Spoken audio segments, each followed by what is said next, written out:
Testies. Welcome to Horsecast with me and Gibbontake and the ghost of Digi currently attempting to call through to us from the other side. Too bad Egon passed away, or else we could make the call a little bit easier. Know what I'm saying? You know who to call! Let me tell you. You know, I known this guy. We all went to his ma's house, about 30 of us wrestlers. And she comes down the stairs in her bathrobe there. She made them sandwiches faster than submarine could, man. What does that even mean? Faster than submarine could? I don't even... No, submarine. He says that. Everybody look up Roddy Piper Bret Hart promo. He says she made sandwiches faster than submarine could. And I don't know what it means. And here it is 18 years later. I still don't know what it means. Well, yes, this is a Horsecast. You could probably see on the screen a beautiful image, drawn by a friend of mine. You should all love her forever. I'm gonna tell Jesse to put links of DeviantArt and Tumblr in the description. A little of something. There's a plug. And I will put a link to my Facebook and my Patreon and my Twitter. Ho ho! Hooray! It's so cool. Now, I've been recording this whole time. Oh, ready? Oh, you're still recording? Well, good luck syncing that shit. I'll just drop all the different files wherever the fuck. I don't even... It'll just be all completely messed up. I'll cut it mine somewhere. Alright. Welcome to Drowning in Horsecast with Drowning in Horseshoes. I have a stupid name, and it's hard to do things with. Also, Gibbontake. Yes. And Digi who is currently keeps changing my volume, but whatever, it should be even out now. What's going on, guys? I've just released a video. Hooray! Yeah, I haven't had time to watch it yet. It was really good. It was like... You had background music and stuff. Yeah, the background music definitely is the highlight. Right. I don't know why that's my go-to standard of a good video. Yeah, I just basically didn't talk about all the things that people hated. And I talked about the things I liked instead, so that was nice. Well, I have, I've completely removed myself from all of this horrible fandom completely at this point. And I'm pretty much thinking about removing myself from the internet, period, because I realized that it's not specifically this fandom. You know, it's the wrestling fandom and video games and comics. No matter what I'm into, just wherever I go in the world, it's been 25 years of this nonstop, like, gonzo journalism investigation that I've been doing on the human race, and I've finally come to the absolute verdict. It's finally drawn the line in the sand. It's set in stone. Everybody's a fucking idiot but me. I can't handle it anymore. There's nothing but idiotic opinions just flung around everywhere. Everyone's just spewing the same idiotic shit, or different shit on different wavelengths, but shit nonetheless. A huge stack of shit in one direction, a huge stack of shit in the other direction. Scales constantly balanced by shit. That's people. I hate them. I hate everyone. I hate them. You know, you go on 4chan, which I've finally taken off my tabs because I'm done with it. Because it's just every fucking week. This episode is the worst episode ever! No, you're a faggot. It was the best episode ever. No, you're a faggot. I don't even watch the show. I'm just here for the porn. All these people are fucking insane. They're all completely out of their fucking minds. I can't. It's like, I'm the only one who's normal. I swear to God. I don't know why you were on 4chan in the first place. On MLP in particular, that board's kind of gone to shit. Oh, yeah. Like, I haven't seen anything interesting happen there so far this year, and then I took them off my tabs a few weeks ago as well. I still go on Music Board. They're pretty cool, but yeah. Like, it's not even like a mean thing. Like, you know, you complain about, like, I complain about YouTube comments all the time, or you complain about 4chan, and people assume it's like, oh, he's just mad because people leave mean comments about him or something, and that's not it at all. You can be as mean as you want to me. I don't give a shit. I'm better than you anyways. But what pisses me off is just the general aura of stupidity, just free-floating idiocy. It's like something about being on the internet makes everyone an idiot, or either that or they're just idiots in real life too, which is actually, now that I think about it, more probably the case. People are idiots in real life too. I just hate people. I can't stand human beings. Well, surely you're aware of the internet fuckwad theory, right? No. But the internet fuckwad theory is anonymity plus an audience equals an internet fuckwad, which is probably Penny Arcade or something, posited Control Alt Delete. It's one of those old webcomics came up with it, but see, I don't know these things because, I mean, my theory, my personal theory, is the Oblivious genius theory, which is the less I know about the internet, the smarter and better of a human being I am. It's probably true. So I just try to block out as much of it as I can to keep whatever small thread of sanity I still have from snapping. I take the opposite route. I try to know everything about everything. So, other than becoming sick of the internet entirely, what have you been up to, Jesse Wood? I haven't spoke to you in a few weeks because I've been out of town. Oh yeah, well, you know, a lot of shitting, a lot of masturbating, a lot of laying around on my couch, scratching my ball sack, a lot of adding to my growing pile of garbage. Not dissimilar from what I've been up to, actually, but yeah. Which, by the way, this fucking pile of garbage, I'm proud of it at this point. Like, I wanna see how big I can get it. I like, it's even like everything. Like, it gets to a point where the shoot becomes a work, and I'm lapsing into using wrestling terminology that I'm not going to explain and people are going to bitch about, but I don't give a shit. It gets to a point where, like, the shoot becomes a work, or, like, I can't even separate the line between, like, between the fiction and the real life anymore with myself. And it's just like, I get proud of it at a point. It's like, okay, let's see how fat I can get. Let's see how big this garbage pile in my room can get, because it's kind of entertaining to me. I find it hilarious and wonderful. It's beautiful in its own way. It's like a big, beautiful, dusty moth. Just. You know, it's funny. I keep forgetting that you've gotten fat because of the fact that your Skype avatar is of you from like a year ago. Yeah. I love it. Well, the thing is, you know, once it gets warmer outside and once I have some time to actually sit down and say, okay, I'm going to start exercising now, it ain't no fucking thing. Losing weight isn't as hard as people think it is. So, in the meantime, I just want to see how fat I can get until then. Gibbon, what have you been up to lately? Well, doing reviews, I guess. I haven't really been doing anything special. We don't do anything. Yeah.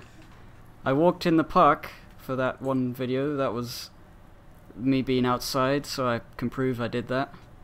But aside from that, I've just been in my room eating dying? Are cookies. The three of us dying, like, right now? I think we are. Yeah, definitely. I think you guys especially might be dying right now. Well, like, I've noticed, like, just the sort of the toxic and yet also rejuvenating effect I've had on everyone that I've talked to. Because it's like, I see you just completely changing direction with your videos, and for the most part, not even being as interested in doing pony videos anymore. And then I see Gibbon in his videos starting to go, fuck you people, I don't care. Right. And I realized that, like, I'm just this wonderful little monolith that I inspire wherever I go. And it's beautiful. It's a good place, and I'm proud that that's my place in the world. Yeah, that actually gives me a good topic to ramble about for 10 minutes. Like, because I was telling you the other day, or maybe the other week or whatever, that the two people I talk to the most are you and Neil X, the guy who runs the Elements of Brony. And it's like, two polar opposite perceptions on the Brony fandom, where every time I talk to you, it's about how this is the worst fandom ever, how you hate everyone, how this, like, you've just gone through something that makes you hate people even more than before. And every time I talk to Neil, it's, oh man, look at this new great thing that's come out of the Brony fandom. We're such a cool group of people. I'm so glad I've got this series where I defend bronies and make, you know, explain them and everything. And it's really jarring sometimes because you both will message me at the same time, and I'll be talking to him about, like, he'll be telling me, oh yeah, here, help me proofread episode 3 or whatever, and I'll be watching it, and, like, it's all us, like, praising bronies, and then I talk to you and you're like, fuck this fandom, everyone needs to die. So it's entertaining to go between the two of you. Yeah. But well, that's kind of the fandom. and neither in a of you is nutshell. wrong. I mean, what's great it's about always like, oh, look over here, a bunch of bronies got together and they made an album, or they made music, or they made a video together. That's great. And then it's like, oh, but you look over here and, like, 6 more kids killed themselves. Right. Like, what's great about it is just, like, because Neil, he's not really in the fandom. Like, he's a part of it. He sees everything that goes on in it, but he's not a personality in it, you know? And I've seen how he doesn't get that many comments, you know, because all he's really done that's gotten, like, much acclaim is the Elements of Brony series, and even then it's still pretty small in comparison. And, you know, I've seen how he really gets somewhat upset at the commenters who are, like, the same comments that piss you off are the kind that piss him off, right? Because he's actually a lot like you when it comes to seeing people as idiots if they don't We're all get a lot it, like you know? me, deep down inside. You just gotta It's bring it out. Right, and it's like, I've seen how he never gets angry, but what he'll do is he always responds to all the comments. You know, he'll do, like, really reasoned arguments with people and stuff. You don't do that. But right, but it's funny because he sees it on such a small scale, and it's like he never sees it coming. Like, he doesn't expect that he's going to get those kind of comments, because to him, that side of the fandom, like, the dumb part, or the part that's, like, that's obnoxious, or that makes you, like, you know, that makes you go, oh god, why does this fandom have to be like this? He sees so little of it that to him it's like this distant, like, almost not real thing.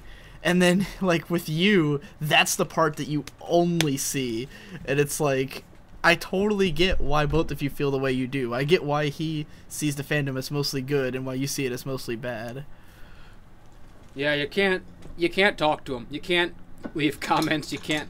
I've realized that, like, as much as I enjoy sort of being available for people to find me and find out where to talk to me or whatever, and, like, I'm more and more realizing that just interacting with the viewership is always a bad idea, no matter what, because, like, even if you're in a really good jovial mood and you're really nice to someone, anything you say to anyone, everyone's gonna take the wrong way, and it's like you'll let 1 million people add you on Skype, and when you can't talk to them, or when you say anything, it's like, oh, you hate me, you know. It's like, what? I was doing you a favor in the first place, talking to you at all, and now because I'm not talking to you the right way, you're pissed off at me, like I'm somehow, like I owe you friendship. I hate that fucking attitude that artists owe their fans shit. Bullshit. Great men don't owe anybody a goddamn fucking thing. I definitely had a conversation, not even a conversation, someone who's done a lot of art for me sent me a message that basically was like, I don't know, I guess he was really fed up with, like, the analysis circuit and everything, and he just, like, wasn't interested in it anymore. And then he was talking about how you were, like, a complete douchebag or something. He's like, cool. Jesse hates his fans and he's a dick. And he was like, you can respond to this or not, but if not, then fuck you. And I was just like, you know, I don't want to respond to that now. You know, like, I was cool with this guy and, you know, and everything, but he was one of these, like, he always seemed like he was somewhat offended that I didn't take more time to, like, talk to him, but it's like, I don't have time. I don't know where he thinks that I would get the time, you know. I don't talk to anyone. It's not like when people have the perception of, oh, you don't want to be my friend because you're not talking to me, it's like, no, I just don't talk to people unless it's, like, in a context that's meaningful, you know. If I'm not going to do, like, a podcast that, like, me and you don't talk in calls. I don't ever, even call up, like, my best friends in real life unless I have, like, I don't just talk to people just to make conversation. It's just not like, not the kind of guy I am. I'm not a chatterbox. I mean, I do because my friends are at my house all the time, and we talk a lot, and I just like to talk, period. But I don't do that to just at random, I don't talk to people on Skype or on the internet, especially if I don't really know you that well. Then what the hell are we gonna talk about? I don't make small talk. I give ideas. Even with my real life friends, I talk about the same kind of shit we do in these podcasts. I'll explain to them like an analysis of something that I watched or something, or our perceptions on things. It's always the same kind of conversations we have in these Skype calls. But yeah. Again, I don't call you if we're not doing a podcast. I call you because, and this is our conversations. Well, I'm definitely the kind of guy who I can turn it on if the cameras are rolling or if there's something's recording. That's where I get all my extroversion out, when it's something. Because it's my fucking job to be entertaining. And when the cameras are off, I'm so... the last thing I want to do is fucking talk to anybody or see anybody. Right. For me, it's very much I don't want this. That's why I like the Tumblr post I made that goes with my new video, where I say basically I'm taking a step back because I'm sick of being surrounded by pony. I'm sick of the fact that I'll get all these questions on YouTube and Tumblr and Twitter about pony, and I like the show still. It's not that I'm trying to leave the fandom. I'm not trying to do anything like that.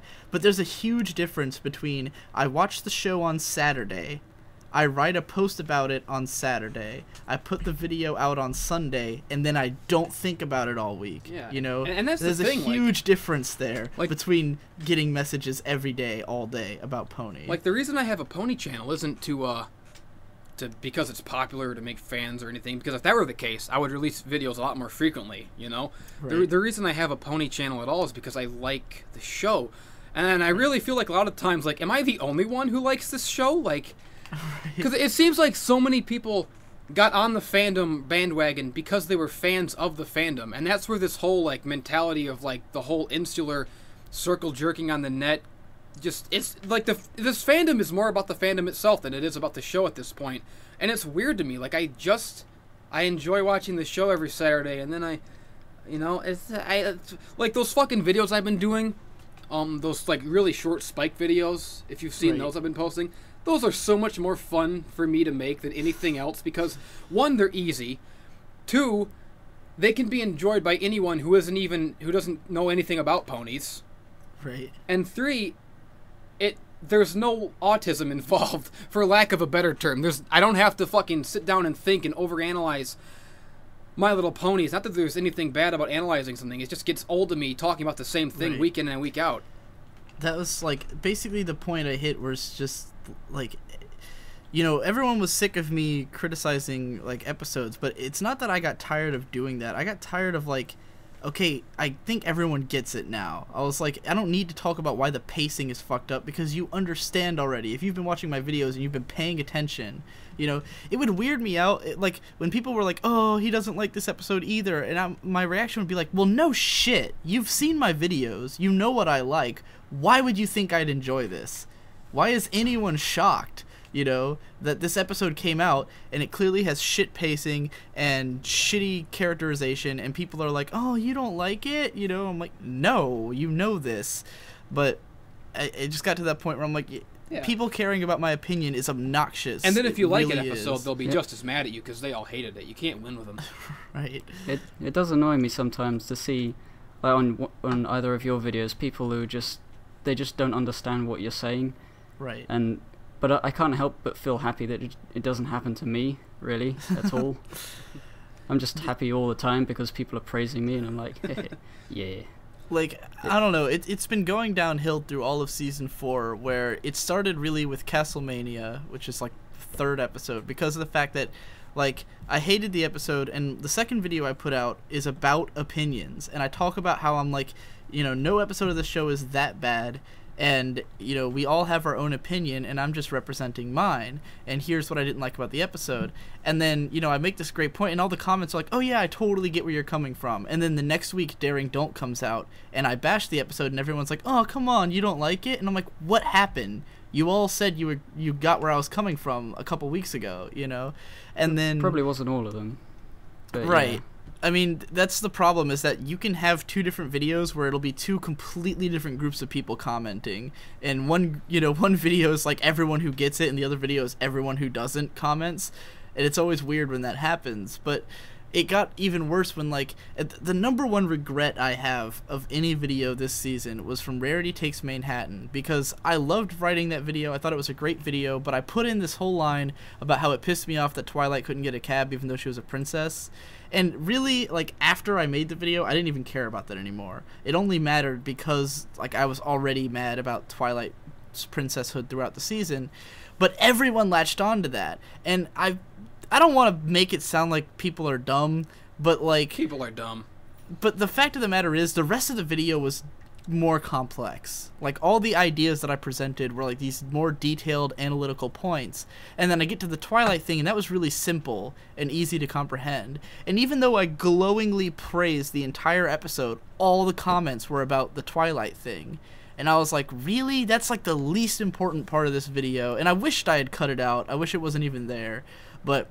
yeah, that was when I realized it seems like people literally everybody honed in on that one scene. Right, and I didn't expect that either. And I only talked about it so I could make make a stupid tasteless Princess Diana joke. It's the only reason I brought it up. But, That was really yeah, good. like That kind of happens in my videos as well, probably in Jesse's, but yeah, like 90% of the things when I talk we get about like a is just for we jokes. got like all these all these good jokes, and some of them like are really good, but there's like one that's kind of dumb, and you kind of think it's okay, and that's the one everybody remembers, and that's the one they all Right. quote. It's just Yeah. I got that. It's like I made all those other jokes for no reason. I mean, the breaking point was in our collab, the 0 out of 10. That was the Yeah. moment where it was just like, no, this can't continue. Because to see No. that many people who were like, don't you think that's a bit harsh? And I'm like, yeah, no shit, that's the joke. You know, the joke is that who would say 0 out of 10? Why would it be 0 out of 10? You know, I don't use a 10 scale. This is ridiculous. Just the reaction to that joke was so, like, mind-boggling to me. I really couldn't... I didn't see it coming. Like, I didn't expect anyone to take that seriously. So when it happened, I was just like, wow, what is... Like, do people really see me this way as the kind of person who's really gonna say 0 out of 10, you know? It was just problematic. It made me realize that, like, whatever was coming out of my videos was not what I wanted to be. You know, I loved back in the old day, back in Season 3... I was critical of a lot of episodes. A lot of people don't remember this, but in Season 3, I was critical of like half the episodes in the season. But every single video, the comment threads were great. All the comments on all my old videos were great. The observations on MLP video series had great comments. And that pretty much lasted right up until Season 4. And then I just felt like as my videos focused more on opinions, people started focusing more on my opinions and ignoring the analytical parts and just talking about the opinion parts, and I was like, no, this can't continue. So if I cut out the opinion part altogether, no one can focus on that. And the result has been great. Like, the comments on the new video are awesome because there's a bunch of people who relate to it. You know, like, it really sort of speaks to the trend in my generation where people don't really leave the house as much, and like a lot of people connected with that and left some great comments. So I was like, all right, we're moving in the right direction, you know, this is working. So I think I really made a like that great video. choice. I think I need to watch it again though, because Yeah, I definitely...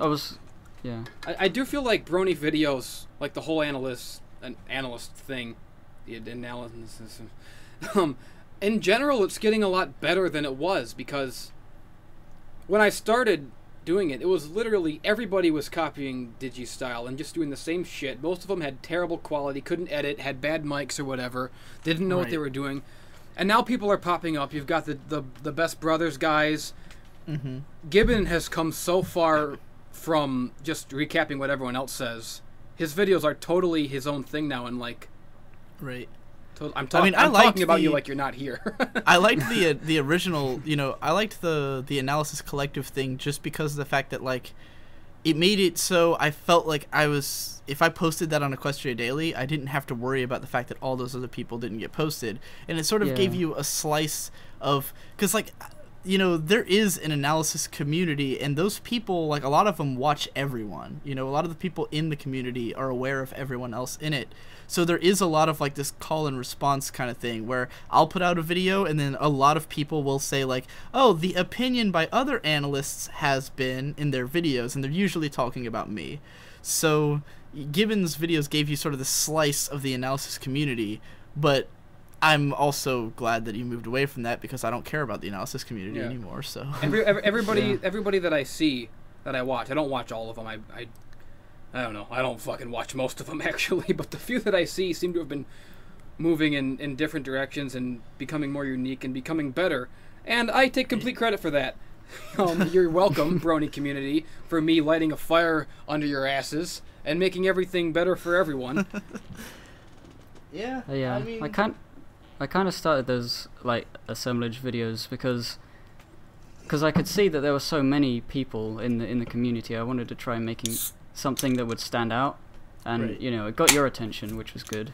And you posted it on Equestria Daily a couple of times, and and then the record, I realized I was subscribed to you before that, but yeah, well, since the compilation I did, where it's basically you the whole time. Yeah, that was fun. Yeah, and after I realized that it's hard work putting all those videos, besides the fact I have to, you know, try and comprehend everything that all these people are saying, but I have to watch the videos, and so some of them are not very good, and it's a lot of hours, and I thought I can't be bothered, and it was good to move away, but I still feel like it's kind of, I don't know, I felt like giving them a voice was a kind of nice thing to do, and but at first I felt like I was, like, there's a point where I thought, like, we've done all we can. Like, like, for me, that was a part of why I was able to leave Equestria Daily with, like, no qualms. Other than that, it was becoming, like, a huge chore to watch all those videos and stuff, is that I was like, this is as far as this community is ever gonna go. You know, like, the analysis community is never going to be the biggest mainstream pony thing, you know. It's never going to be as big as, like, the biggest animators or the biggest whatever. And so many people, I've said this countless times, but people look at my sub count and it confuses them because they think that 75,000 is what you need to be, like, a successful YouTuber, and if you have 2,000 subs, you are doing something very right. You know, it's rare to get 2,000 subs on YouTube. That's a lot of fucking people. 2,000 people is a lot of people, you know? And so people who would, like, bitch at me because they'd be like, oh, how come you're not posting this person on Equestria Daily? And I'm like, the reason I'm not posting it on Equestria Daily is because they go for one kind of video. They want stuff that's entertaining and snappy and relevant, you know? And if you don't have those qualities, no one's going to care about your video on Equestria Daily. And safe for work. That's a big one. Right, and safe for work as well. Like, the only reason Jesse's videos would ever not get posted was when I didn't want to have like 900 complaints about him, you know? Jesse's problem was too unsafe for work, but then a lot of people would be like, if you don't have good editing, or you don't have good mic, or you don't have this or that, then nobody's gonna watch it, you know?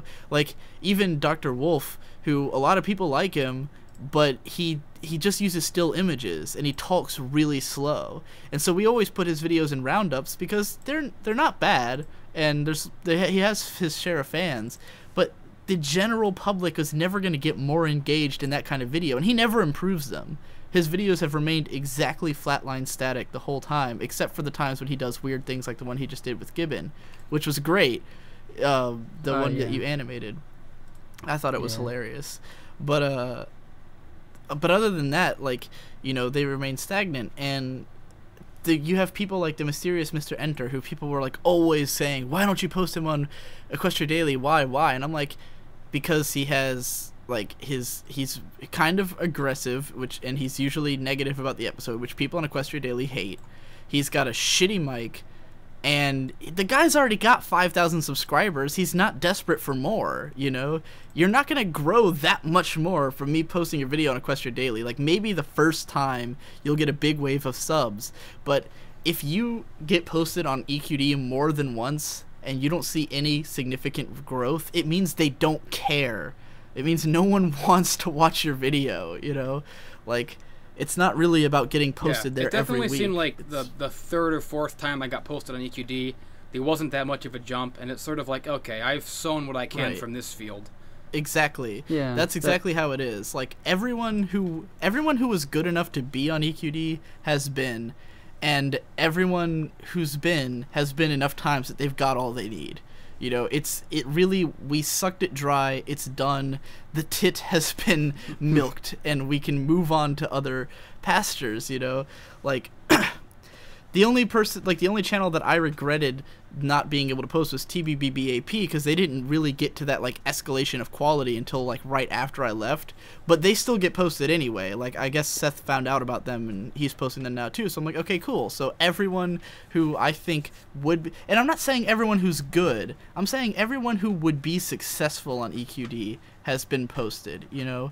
Like, I love Past Analysis in his videos, but they always came out really late, and EQD's not gonna care if it's that late. You know, they're not gonna go back and look at these older episodes unless it's Silver Quill, because his videos were so advanced in editing and everything that it didn't matter if he's a week late, you know, because everyone understood why he was a week late. Yeah. Silver Quill's good. Although I kind of resented him for a little bit. Because he was good, and I didn't like that. I don't know. I stopped watching him because it got kind of corny to me after a while. I stopped watching him because of the fact that his videos come out too late. And for me, after the first 4 days, I don't give a fuck about the new episode anymore. Like, I'm beyond sick of it and done. So, like, that's the reason I never watched ANY Pony throughout Season 4. Like, he makes decent videos, but they would always come out like after the new episode was already out, and I'd be like, I don't care anymore, so I don't want to sit through 15 minutes of you talking about an episode that I've already seen all these videos and put out of my mind a week ago, you know? Yeah, and that's the problem with my videos, is that by the time I'm editing them, I don't care about it anymore. Right. That's why I get mine done so fast. It's not about, like, relevance in terms of, oh, I want everyone to get this really quick. It's more about, if I don't make a video for it in the first day, I'm going to be doing something else, you know? You're going to be burned out on other people's. Right. Like, other people's, and the fact that I've got other work to do, you know? Like, throughout 2014 so far, every single time a new episode comes out, I'm in the middle of working on another video. Like, there was something like 3 or 4 weeks in a row where I put out a video on, like, Sunday morning or Monday morning, like, right after finishing the Pony one. So it was like, Pony video comes out and then Frozen one right after, Wind Waker video right after, you know, and it was like, so each time, like, the new episode would come out and I'd be like, alright, fuck, I gotta get through this really quick so I can get back to work on the big video I'm doing, you know? Speaking of Frozen, both of your reviews I really liked. Yeah, now it's your turn. Yeah, I guess. My opinion is closer to yours, Jesse. It was sort of... Well, I wrote that comment on your video that you read, so... Again, like, I totally really liked Frozen, but... Right. Just, like, a lot of my opinions on things in general come from my disgust with everyone else's opinion on things. Right. Yeah. So, like, a lot of my reviews are more reviews of the fans than of the thing I'm reviewing. Right, which is funny it's more because... entertaining that way. You kind of have the Yahtzee issue where you let the fans get to you too much. Like, Yahtzee has one of his, like, phrases that he uses a lot lately is, the fans will ruin everything good. You know, like, if it's... It's true. Like, the fan base will ruin it. But the thing is, the fan base can only ruin it if you give a shit. Like, if you let them. You know, because for me, I completely divorce the fans from the work. I don't think about, like, you know, I played through Dark Souls, and if Dark Souls has a bunch of douchey fans, which it probably does, then I don't associate that with the game. I just say, well that's a bunch of people who took it the wrong way, who don't understand the game. That was a big part that I had written for my Frozen review that I totally took out. Because, like, if I was just reviewing Frozen and just telling you what I thought of the movie, I'd just be like, well, the movie was really good, fuck it, I don't give a shit. But, you know, because that's the review that you give walking out of the theater. Yeah, that was pretty good, yeah.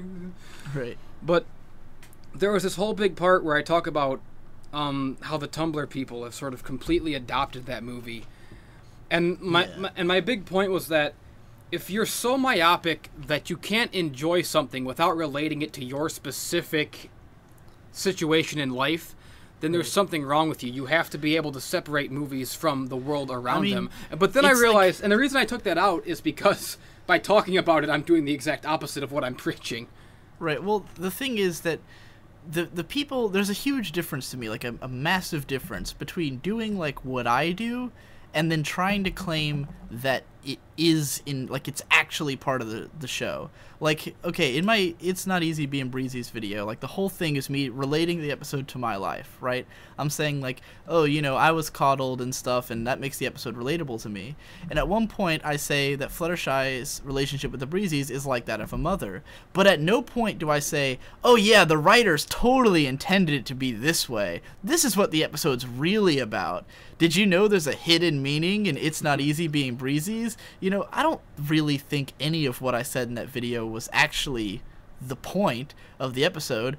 Honestly, I think Two Best Brothers probably were right, that it's just really dumbly written and it's kind of a stupid episode. But, like, I had thoughts about it and I put them out there. And what bothers me is when people say something like, you know, oh, Frozen has this message, or Frozen has this deep-seated, like, secret meaning, or oh, it's actually about being gay and coming out of the closet and stuff. And I'm like, no, that's what you relate to it. But you can make that kind of relation to all media. That's kind of the point. That's the point of art. Especially a movie by Disney, you know, whose entire MO is being relatable to everybody. That's what they're trying to go for. Exactly. It's broad. It's very broad. Yeah, it's vague and it's formulaic, just as much as it needs to be. It's like the Linkin Park music of movie making. I mean, that's if you've ever been 14, you've probably related to a Linkin Park song, and you've probably said, this song perfectly encapsulates my life. But that's because the lyrics are so vague that they can relate to anyone, you know. I want to heal. I want to feel like I'm close to something real. Anyone could fucking say that. Oh yeah, I do want to have my life turn around and feel like I've got something real. I want to let go of the pain I felt so long! Like that? Erase all the pain till it's gone. Yeah, I mean, when I was 14, fucking Meteor, like, because I was into Linkin Park, like, from when I was, like, 10, and then it didn't matter what the lyrics were about. It was just, like, fucking fun music. But when I turned, like, 14 and 15, I was like, oh my god, this is my life. But then I thought about it, and I went, you know, of course it's my life. It's everyone's life. Literally everyone's life. So, yeah, Let It Go is a relatable song because you can say, oh yeah, you know, I'm gay, and when I came out of the closet, it was like letting go. But that doesn't mean that Elsa's coming out of the closet. It just means that her experience is relatable for you, you know? The sad truth is that at the end of the day, we're all the same. We're drones. There's nothing unique about you. You're going to die. That's a decent Plinkett voice. Yeah. The end. We're all dead. Oh, I thought I had something to say, but I got lost thinking about Frozen just now. I loved that movie. I mean, right from when I first watched it. Yeah, it was. Like, I hate shippers. I hate them. I hate them. Oh my god, they're the worst because they're the ones who always fucking get so mental that they think it's canon. The crazy shit they come up with. Take everything I just said and apply it again. Like, that's exactly how I feel about shippers, where it's like, I'm totally cool with you going, oh, wouldn't it be cool if Elsa and Anna hooked up or whatever? No, it wouldn't be cool. Because not just that it's incest and that it's gay or whatever, that's fine, whatever. Incest is cool with me. I don't give a shit. I come from one of those families. But let me tell you something. All that aside, fucking shipping Elsa and Anna together romantically goes against the entire point of the fucking movie, which is that romantic love isn't everything. Right. Exactly. It's one thing when you're insane, but when your insanity conflicts with the fucking theme of what you're... Then that's when my nerd rage starts going off into the little red, the mercury's busting out of the tube there. Right. But at the same time, you know, a lot of people don't watch stuff for the themes or don't care about the themes. Like, you know, there's... It's always, here's a speech I could go into, because I had an interesting revelation while I was up in Montana, because I was watching a lot of shows with my girlfriend Ashley, right? And she I got to understand exactly how things appeal to her, like how she gets into something, because for her it's mostly about like something has to hook her right off the bat, and then that will make her interested enough to keep going, you know. And she's not the type who, like, if she's annoyed with something from the start, and it even if it has like an arc, then she's not going to appreciate it as much because she didn't care about it at the start. So like we watched Spirited Away, and the reason we watched it was we were watching a bunch of Ghibli movies, and we started with My Neighbor Totoro, which is like her favorite, because Totoro's adorable. He's like ludicrously adorable, and she loves adorable things. Like that's the #1 draw to movies and TV shows. It's just something being adorable. So we start watching Spirited Away, and she was like confused. She couldn't really tell what was going on, and she was like, "Oh man, that thing's so ugly," or "This thing's so ugly." And I realized there's nothing adorable in this movie. Like it had never really occurred to me before, but Spirited Away is kind of it's a, you know, ugly monster movie. And as it was going, she was just like really annoyed up until the point like later where the characters start making progress and there's some more adorable things start showing up, and she was like, "You know, I enjoyed the last part of the movie, but I was so upset with the first half that I couldn't really say that I liked the movie." And then I realized that like she's a big fan of the TV show Wolf's Rain, and we watched all of that, and that show is boring, right? And I think it's a good show, but it's boring. It's very slow. I haven't seen it in a long ass time. All that mattered to her was that it was about wolves, because she's a huge fan of wolves in general. And she was like, you know, I gave the show a 10 out of 10 off the bat on the basis of it's got wolves and they look really cool when they transform into humans, you know. So she already cared about the characters. Didn't matter what they went through, didn't matter what their arcs were. She was invested from the start.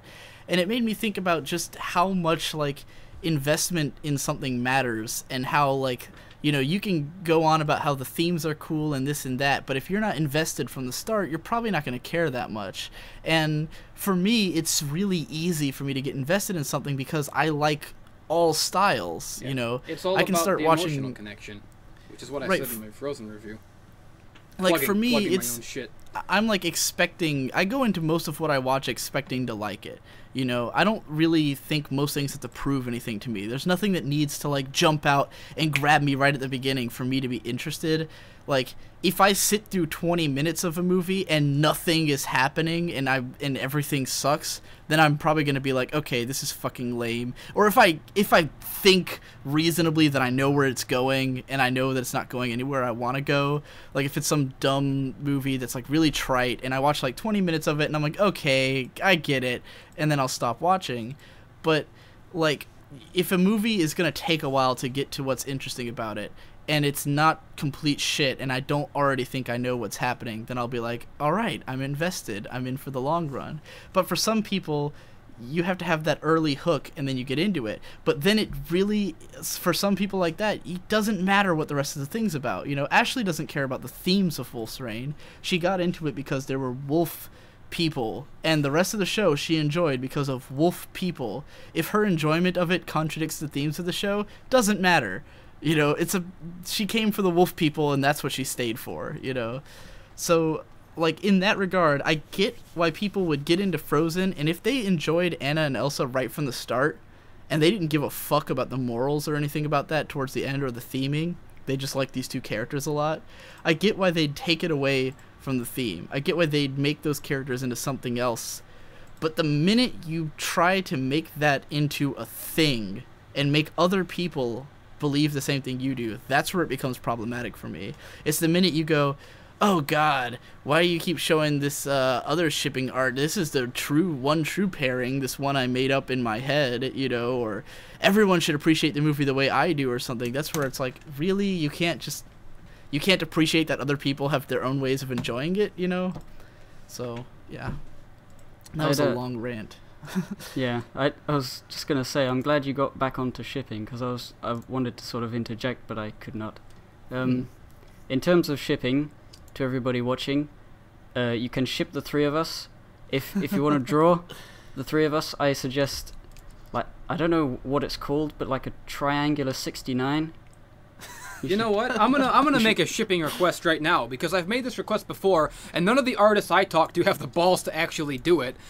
You're all free to ship me with Kimmy Sparkle, and just just create the most horrifically pornographic images that you possibly can of our OCs.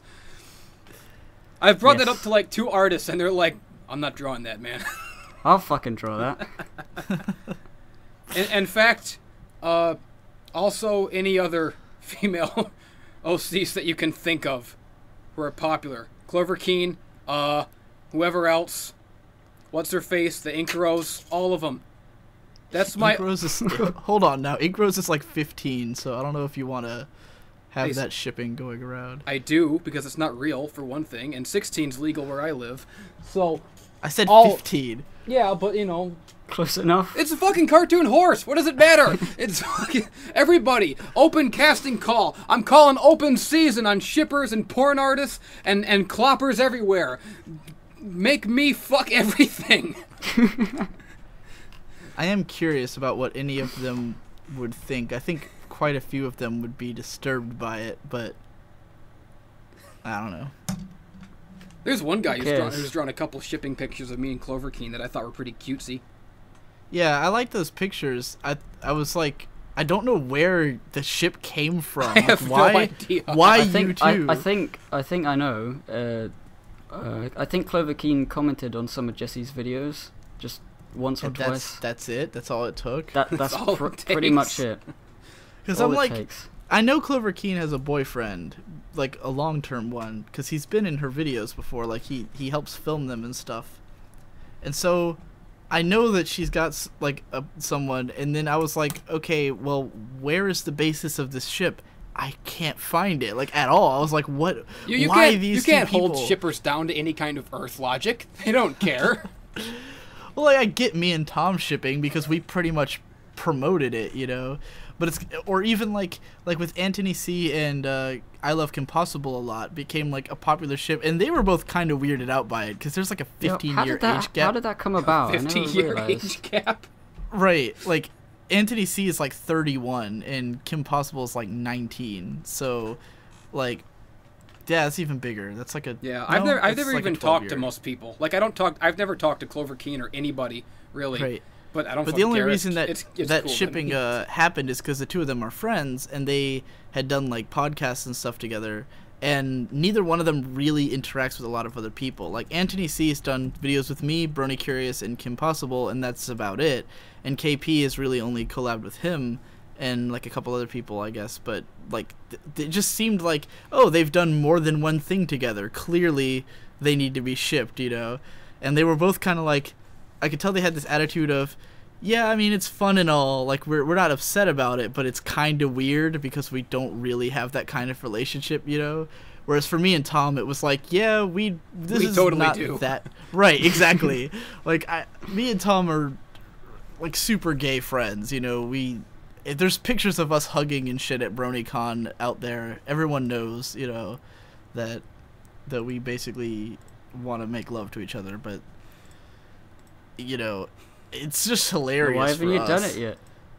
You should do it. Well, there's procedures, there's paperwork to go through for that kind of thing. There's a prenup to sign. We gotta talk to a minister. I don't know if I can. I don't know if I can bring myself. Make sure it's before God's eyes, you know.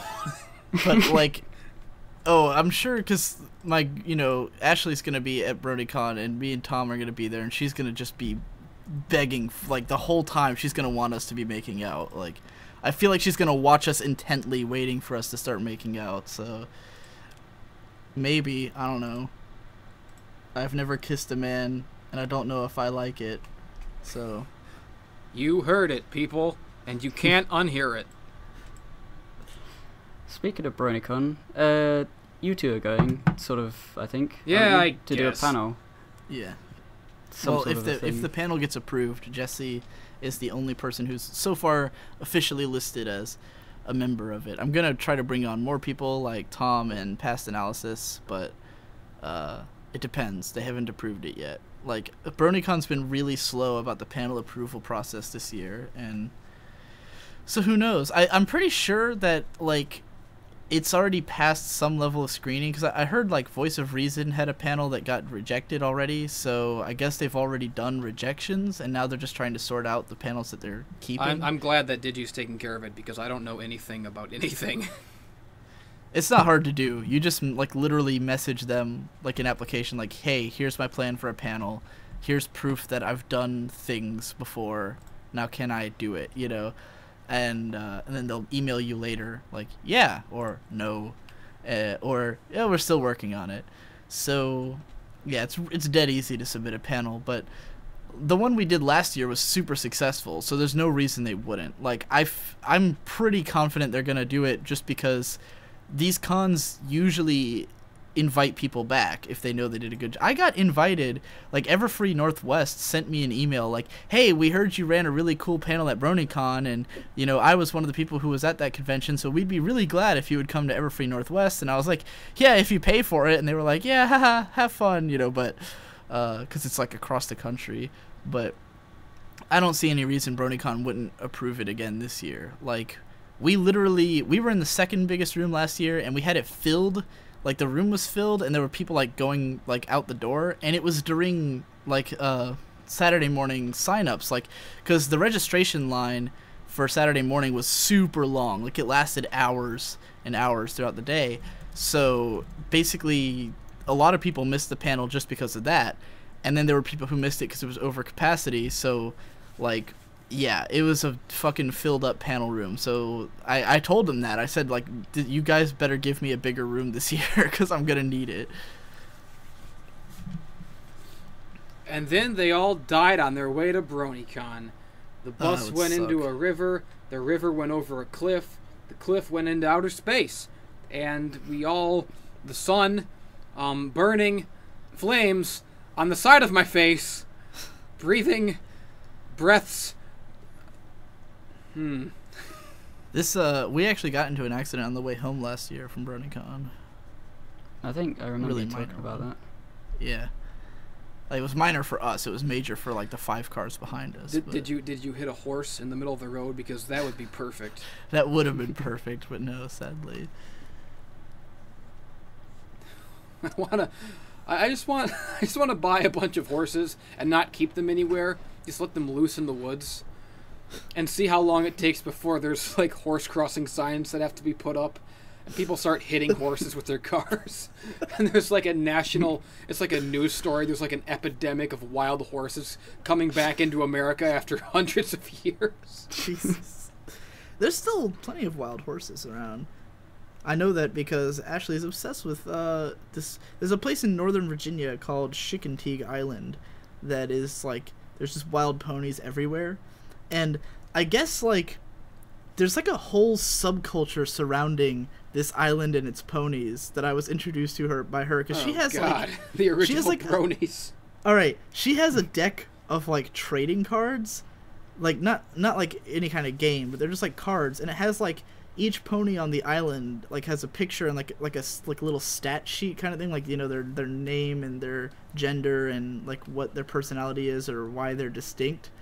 And it's like literally like 80 cards of like every fucking pony on Gibbontake Island, and it like says, you know, like when they are bred from, and there's like multiple like the person who made it like keeps making decks like each couple of years to like for all the new horses or whatever. There's movies about them. There's a movie called Misty that's about like a famous Gibbontake, and like the movie uses like the real names and stuff of the horses on the island and shit. So there's like literally a subculture around the ponies of this random ass island in Northern Virginia, and because she grew up around there, like, she knows about all of it and like has these things. And I was like, it's one of these moments. What I love about the world is how dense it is, and how there's like all these little subcultures that no one would know about if they didn't stumble upon them. So that was like fascinating to me. Like, wow, there's all this shit for this thing that's so small, but yet the people who care about it, like, really care about it. Gotta keep it going. Fan the flames. Yeah! Are you ever gonna do, or are you still doing videos for the Drowning in Kayfabe channel?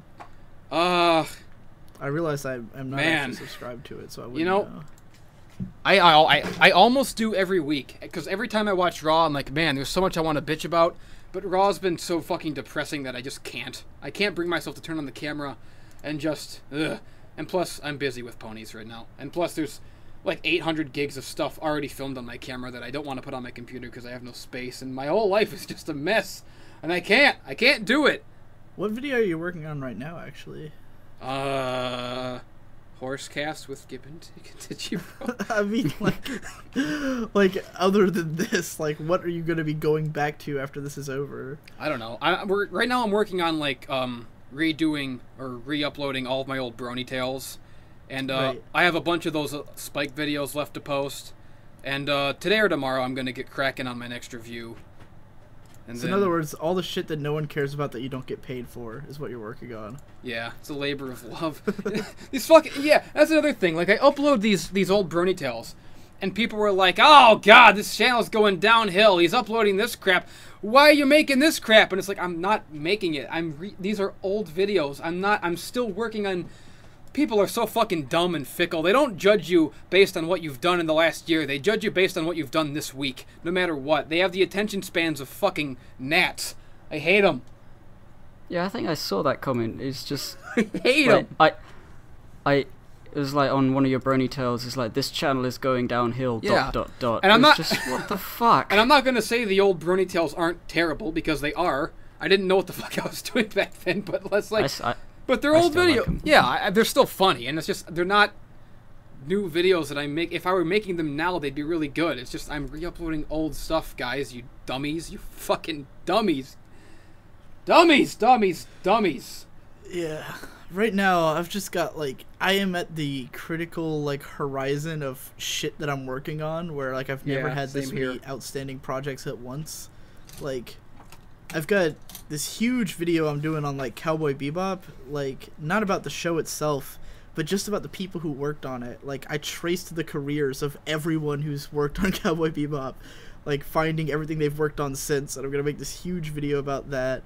Wrote a review of Wolf's Rain that I just have sitting around. Next video is probably going to be about Kirby, because I wrote a Kirby video, which I think I've talked about with you before on one of these podcasts. I don't remember. I don't listen to them. I've got a Kirby video coming up, and then one for this anime called Ergo Proxy, which is the next anime video I've got to do, and it's just like, holy fuck, that's a lot of video projects to work on at once. But it definitely means that I don't have to sit around, like, wondering what I'm doing. Like, I've got my work cut out for me. I know exactly what I'm going to be working on for the next month or so. And I still kind of want to do a Dark Souls video. With incidentally, Jesse, in spite of all the stuff we said in the last podcast about how there's no reason for us to do collaborations together, I totally want to collab with you on a Dark Souls video. Totally. I've been waiting for someone to ask. Not really, but yeah. Definitely. I'll collab with you on Dark Souls anytime. I made that comment in one video about, like, hating collabs and that I would never do one. Right. I just want to clarify, what I meant was that I'll never do collabs with people who suck and that I don't watch or aren't friends with. I wasn't trying to dump on the entire idea of collabs altogether. Right, like, I definitely want to do it with you just because of the fact that, like, there's a bunch of people I could collab with about Dark Souls, but I think your humor would... Because it's going to be a long video, so I need it to be, like, spiced up with comedy and stuff, and like, having another person. And then also the fact that you've actually finished the game, and I haven't. I gave up, like... Because I was trying to play through it really quickly, because I was like, Dark Souls 2 is about to come out, I just want to finish Dark Souls. And I realized that trying to play it fast, when you're not really good at it, is really boring. Because... the problem is, like, when you're not good at it and you're playing it for the first time and you're just, like, have all the time in the world, you're exploring, you're having fun, everything's new. But I've already seen the entire game, like, countless times. And I'm trying to just, like, gun my way through it, but I'm not good enough to do that. Like, whereas my little brother can play through the entire game in, like, 2.5 hours, I'm, you know, struggling to get through these areas, even though I'm not exploring and it's not really interesting or fun. So after I beat Ornstein and Smo, I just was like, fuck it. Like, there's too much to do, and it's all hard, and I'm done. But I still want to analyze it just because I'm never going to be able to rest until I do it. Like, the fact that there's still never been one cohesive, all-encompassing Dark Souls analysis drives me crazy. It's just that compulsion of everything I see I have to make a video about. that'll end up getting you into a fucking hole, like we're both currently in. Yeah, I mean, I have that problem, but also it's like this is the big one. Like I've wanted to do a video on Dark Souls for well over a year, and lots of people do them, and they're all good, but they're all so short. It'll always be like someone does a video with like, oh yeah, Dark Souls is an amazing game because of the narrative. And I'm like, yeah. Well, wait. What about the mechanics? And someone else will be like, well, this element of the mechanics is so brilliant. And I'm like, well, what about the other one? You know, like, no one's done the hour-long. Those big dream projects or that one big video that you basically started your whole career just to get to, that you just keep on the side burners forever because... Oh, you mean the Mass Effect videos? Yeah. 'Cause that's what I started for. Yeah, I have a Mass Effect 3 video too, as a matter of fact, that I've had for over a year. I haven't written anything of Mass Effect. Well, and like I was talking true. about, I like a review the first we were talking on Facebook today about the someday Ninja Scroll review. Right. That I've been wanting to do for years, but probably, and like one of these days I really want to do a big review, like a huge ass review of Final Fantasy VII, just because it's my favorite game and I feel like it's really misunderstood by a lot of people. I was tempted to just like write like my segment of the Ninja Scroll review and just put it in there, and that would like force all three of you to start working on it as well. Like for the viewers or listeners who have no fucking idea what we're talking about, on Jesse's Facebook he talked about how he wanted to do a Ninja Scroll review, and Johnny Old School and Peter Gagesick, who are both other YouTubers that you guys have probably never heard of, were both like, yeah, I'll join in, and I was like, oh, I can like provide historical context. Well, that's the thing, because it's like, I had the idea, like, man, because Pete's channel is the Cinemasochist. He talks about kick-ass movies and stuff. Right. I'm like way when I started, when me and Pete were friends and everything. I mean, we're still friends, but I mean, like, way when I started, when it was just us, is like, one of these days I should do a review of Ninja Scroll with him because it sort of bridges our channels together. And it sort of got kept in the sidelines. And I made that status about it. Like, yeah, Pete, me and you are totally doing this someday. And within minutes, like, 8 other people are like, yeah, let's all do it together. And I'm like, okay, I fucking give up. I see. Because I mean, like... Because, like, the more people you get involved in something, the less chance it'll ever happen, I find. It's true to an extent, but it depends on who it's with. Like, if you have... Like for me, what I would be doing in the video, just providing historical context, I could do in, like, an hour. You know, like... You'd just be like, okay, we're working on the video now, and I'd be like, all right, done, you know, and like send it to you. Like, because I purposely choose, for all the collaborations I do, or anyone I work with, I choose people who I know work really fast, always. Like, anyone that I know is going to get their part done in a timely manner, and I'll just have it ready. And so that's why, like, even though I clearly like doing collabs, I do so few of them, like, with so few people, because, like, me and Tom... We'll literally watch an episode, open a Google Doc, and we'll just have it done in like an hour or two, and that's why I like working with him so much. Or like with Clover Keen, where I could tell she wasn't working on any other videos at the time. I knew she liked Frozen, I knew she had an alpaca, and I knew she'd be interested. So I just told her like, hey, this is my plan for the Frozen video, will you be interested? And you know, I mean, she took like maybe over a week, and I knew it would take a little bit longer from her, but I wasn't worried about like the timing it's just anything, frustrating because like. Because like, the way I work, like, I'm very used to my own style, which is everything is at exactly the fucking pace I fucking feel like. If I want to slack off for a day, I can. And once I get an idea, I can drop everything else in the world if I want, and I can get some shit done in fucking one day once I really start working on it, if I really believe in it, you know? Right. But it's like I have a film group with some friends that we're trying to get off the ground, like, called Little Boot Feet. And it's like, we make skits and shit. There's a small YouTube channel for it. I'll link it, but I doubt anyone will subscribe to it. You should, if you're listening to this, though. But it's like, we make short films and stuff, but it's like, it takes fucking 3 months to get one film done, because there's fucking 6 of us. And everyone's got jobs, and everyone's got a fucking life. Where it's just my own shit, that's just me. I can crank out shit every fucking day if I want. Yeah, that's the other thing, is that I also choose not to work with too many, like, offline friends, because even though it seems like a great idea, because you're like, oh, they're always around, so they'll be up for it, but then they're the ones who have like regular jobs, like they're not content creators, you know. People who aren't dedicated to the YouTube thing aren't gonna get how to do the YouTube thing. Like, that's what's so great about working with like Tom, is that he's doing what I do, you know, this is his job, so both of us are invested in, let's get this done quick, or let's have this, you know, immediately. And so I love working with other, you know, YouTubers, or if I'm using an artist, I'd prefer one who's like a regular artist. Like the girl who did the designs of the new Digi Brony.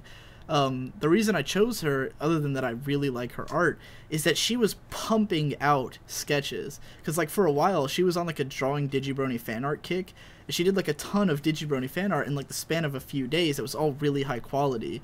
And so I was like, okay, she clearly works fast and, you know, cares about the character, has great design work. So I got her to do it, and I mean, we went through like 3 design changes in the span of a week. Like, this is not the original one that she drew up. I kept having her like go back and make it look grittier and stuff. Like, originally it wasn't hand drawn, and then I asked her to hand draw it and stuff like that. And she still had like 9 high quality poses for me done within the span of less than 2 weeks since I asked her to start the project, and she wants to do even more. And wouldn't you know it, she's a professional graphic designer. Like, that's not her main job, but that's what she's passionate about, is doing graphic design. So, you know, I'd rather have that than, you know, someone who just draws occasionally in their free time or something like that, you know. Or working with people who are like, oh yeah, I do. If I see someone who puts out like a video every couple of months, then I'm not going to come to them for like a snappy collaboration, you know? I just want to point out that I tried to take off my sweater because I was hot, and I'm wearing headphones and a cord, so it got stuck on my head. And for the last like half an hour, I've had like a sweater half on my head. Like some fucking, just like an idiot. Like if somebody walked in right now. Oh my god. I look like a fucking swami. That's fantastic. Gibbon, you've been quiet. Did you forget you were here again? Yeah, kinda. He got stuck in a sweater too. Yeah, I kinda knew I would be a third wheel, because I'm... Yeah, but I don't care. It's fucking cool. I'm with my 2 favorite Brony people. Hey, this here's a tricycle. Third wheel's needed. Necessary. Yes. That was a dumb way to say you're not a third wheel. I'm an important wheel. But yeah. Yeah. I'm not very good at speaking. And there we have it. It's funny because Back to people you ask two. me, every time someone asks me, why are you so good at speaking? I'm like, I just do it constantly. Like, there's no off button on the Digibro thing. Like, right before I started doing my videos, there was a podcast series called Digibro Never Shuts Up on my blog. It would just be like, I got my friend Brandon Tolentino, who was sort of soft-spoken, and we'd sit down, and I would just ramble for like an hour and a half. Like, he would say words here and there, but it's almost all just me going on and on and on about a topic. And we did like 20 of those before he mysteriously disappeared. Yeah, I talk to myself a lot when I'm alone, and it's pretty much the same exact shit that you'd see in my videos. Like, I feel like there's a lot that could be posted on YouTube that people miss out on, if only there was something always recording me. Because I literally will sit here on my couch, and it's the same shit. If I was in a closet with nobody around me, I'd be doing the same shit. That's how I feel about singing. Like, I can't ever capture my singing voice when I'm trying to, but like, I'll be sitting around and I'll just start singing, and I'll be like, oh my god, I sound amazing. Oh, if yeah, only something definitely. was recording that take. I mean, that you know, shit on the Frozen review, singing Let It Go, right. I mean... the girl who sang it knew is a good singer, obviously.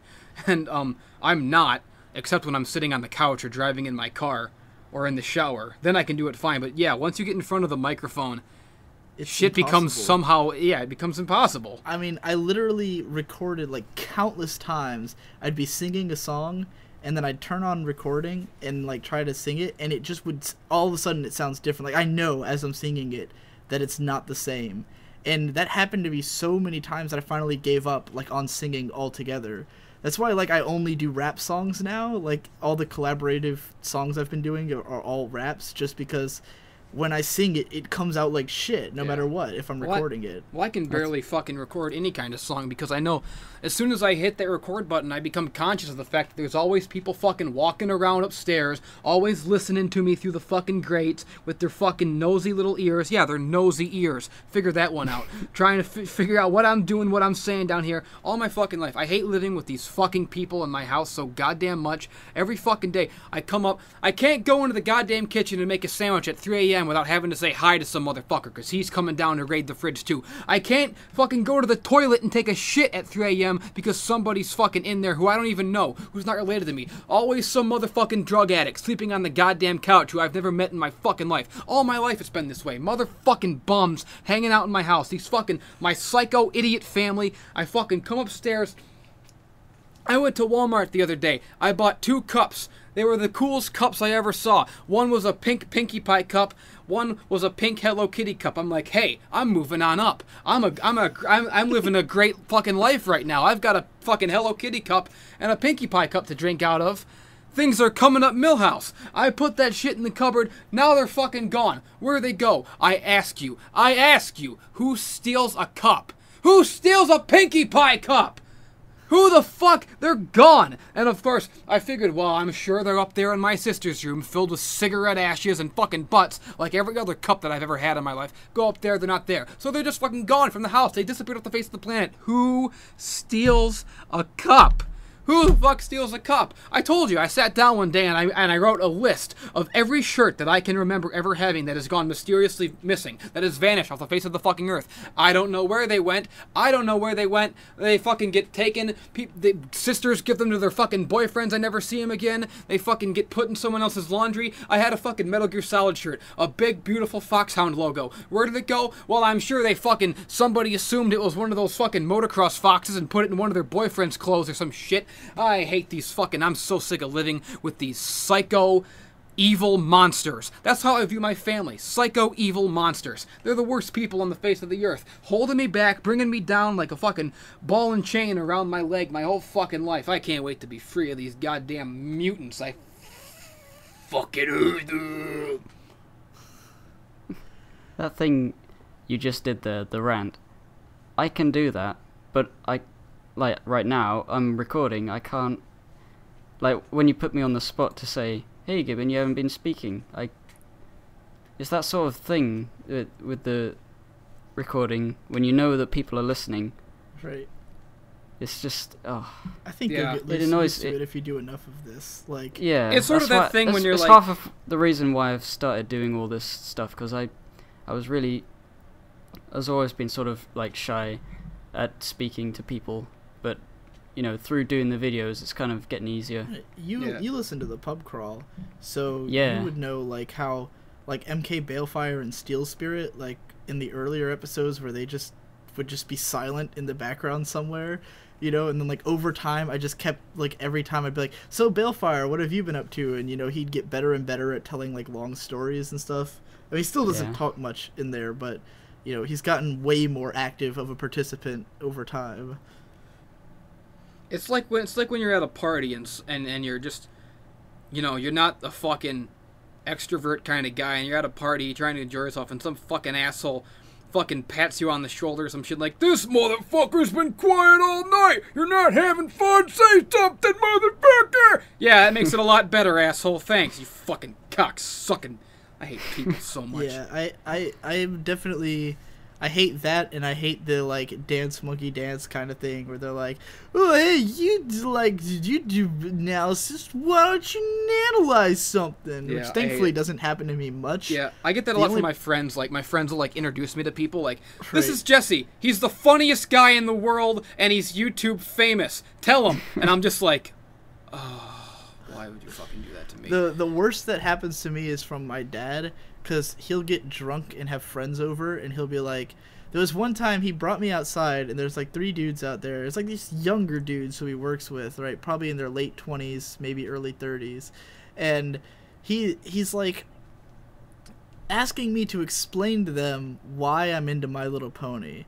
Like, explain what that's it is your about fucking it. job, is to be the ambassador for fucking My Little Right, Pony. and I'm like, these 3 dudes I get don't that look like shit they all the give time, a too. single shit about this, because I know my dad. My dad's like me. He never shuts up, right? So he'll go on these long rants, and especially when he's drunk. And when he's drunk, he can't tell if anyone gives a shit.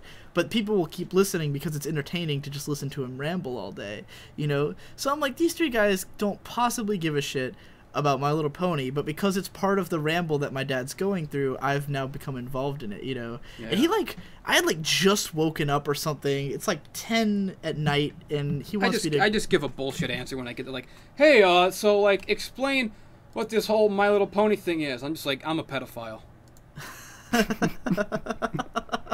and then they stop talking to me, and everything's good.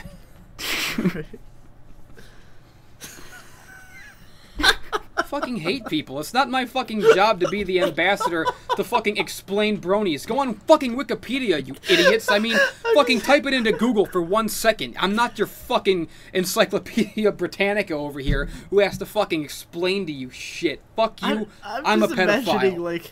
I'm imagining you in this situation, like standing there, like you just take a big drink, and someone comes up to you, and it's like, so what's the pony thing? You're just like, I'm a pedophile, like stone face, and they just walk like fucking away Snake slowly. Plissken, I'm a pedophile. Oh god, that's too good. Yeah, I mean, like, I would explain it to, you know, I've explained it to my friends before. I would explain it if I was just talking to someone in a conversation. If we were having a conversation and the topic came to that, maybe I'd explain it.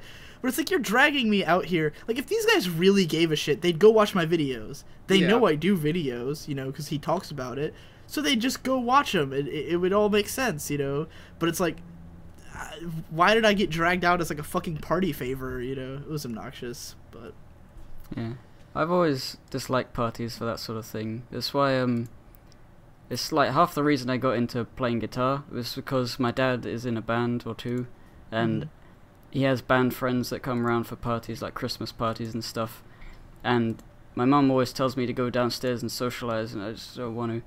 But when I started playing guitar, my dad, you know, he was like, he's happy that I'm doing it, and he really likes it. And he plays drums, so sometimes he gets on the drums, and he tells me to play something from Led Zeppelin, and in front of everyone, and I'm like, I don't want to, but then I did it once, and now people know me for that, so they talk to me about something that I like. Once you do something once, it's all over. Yeah. It's the worst. Never do anything once.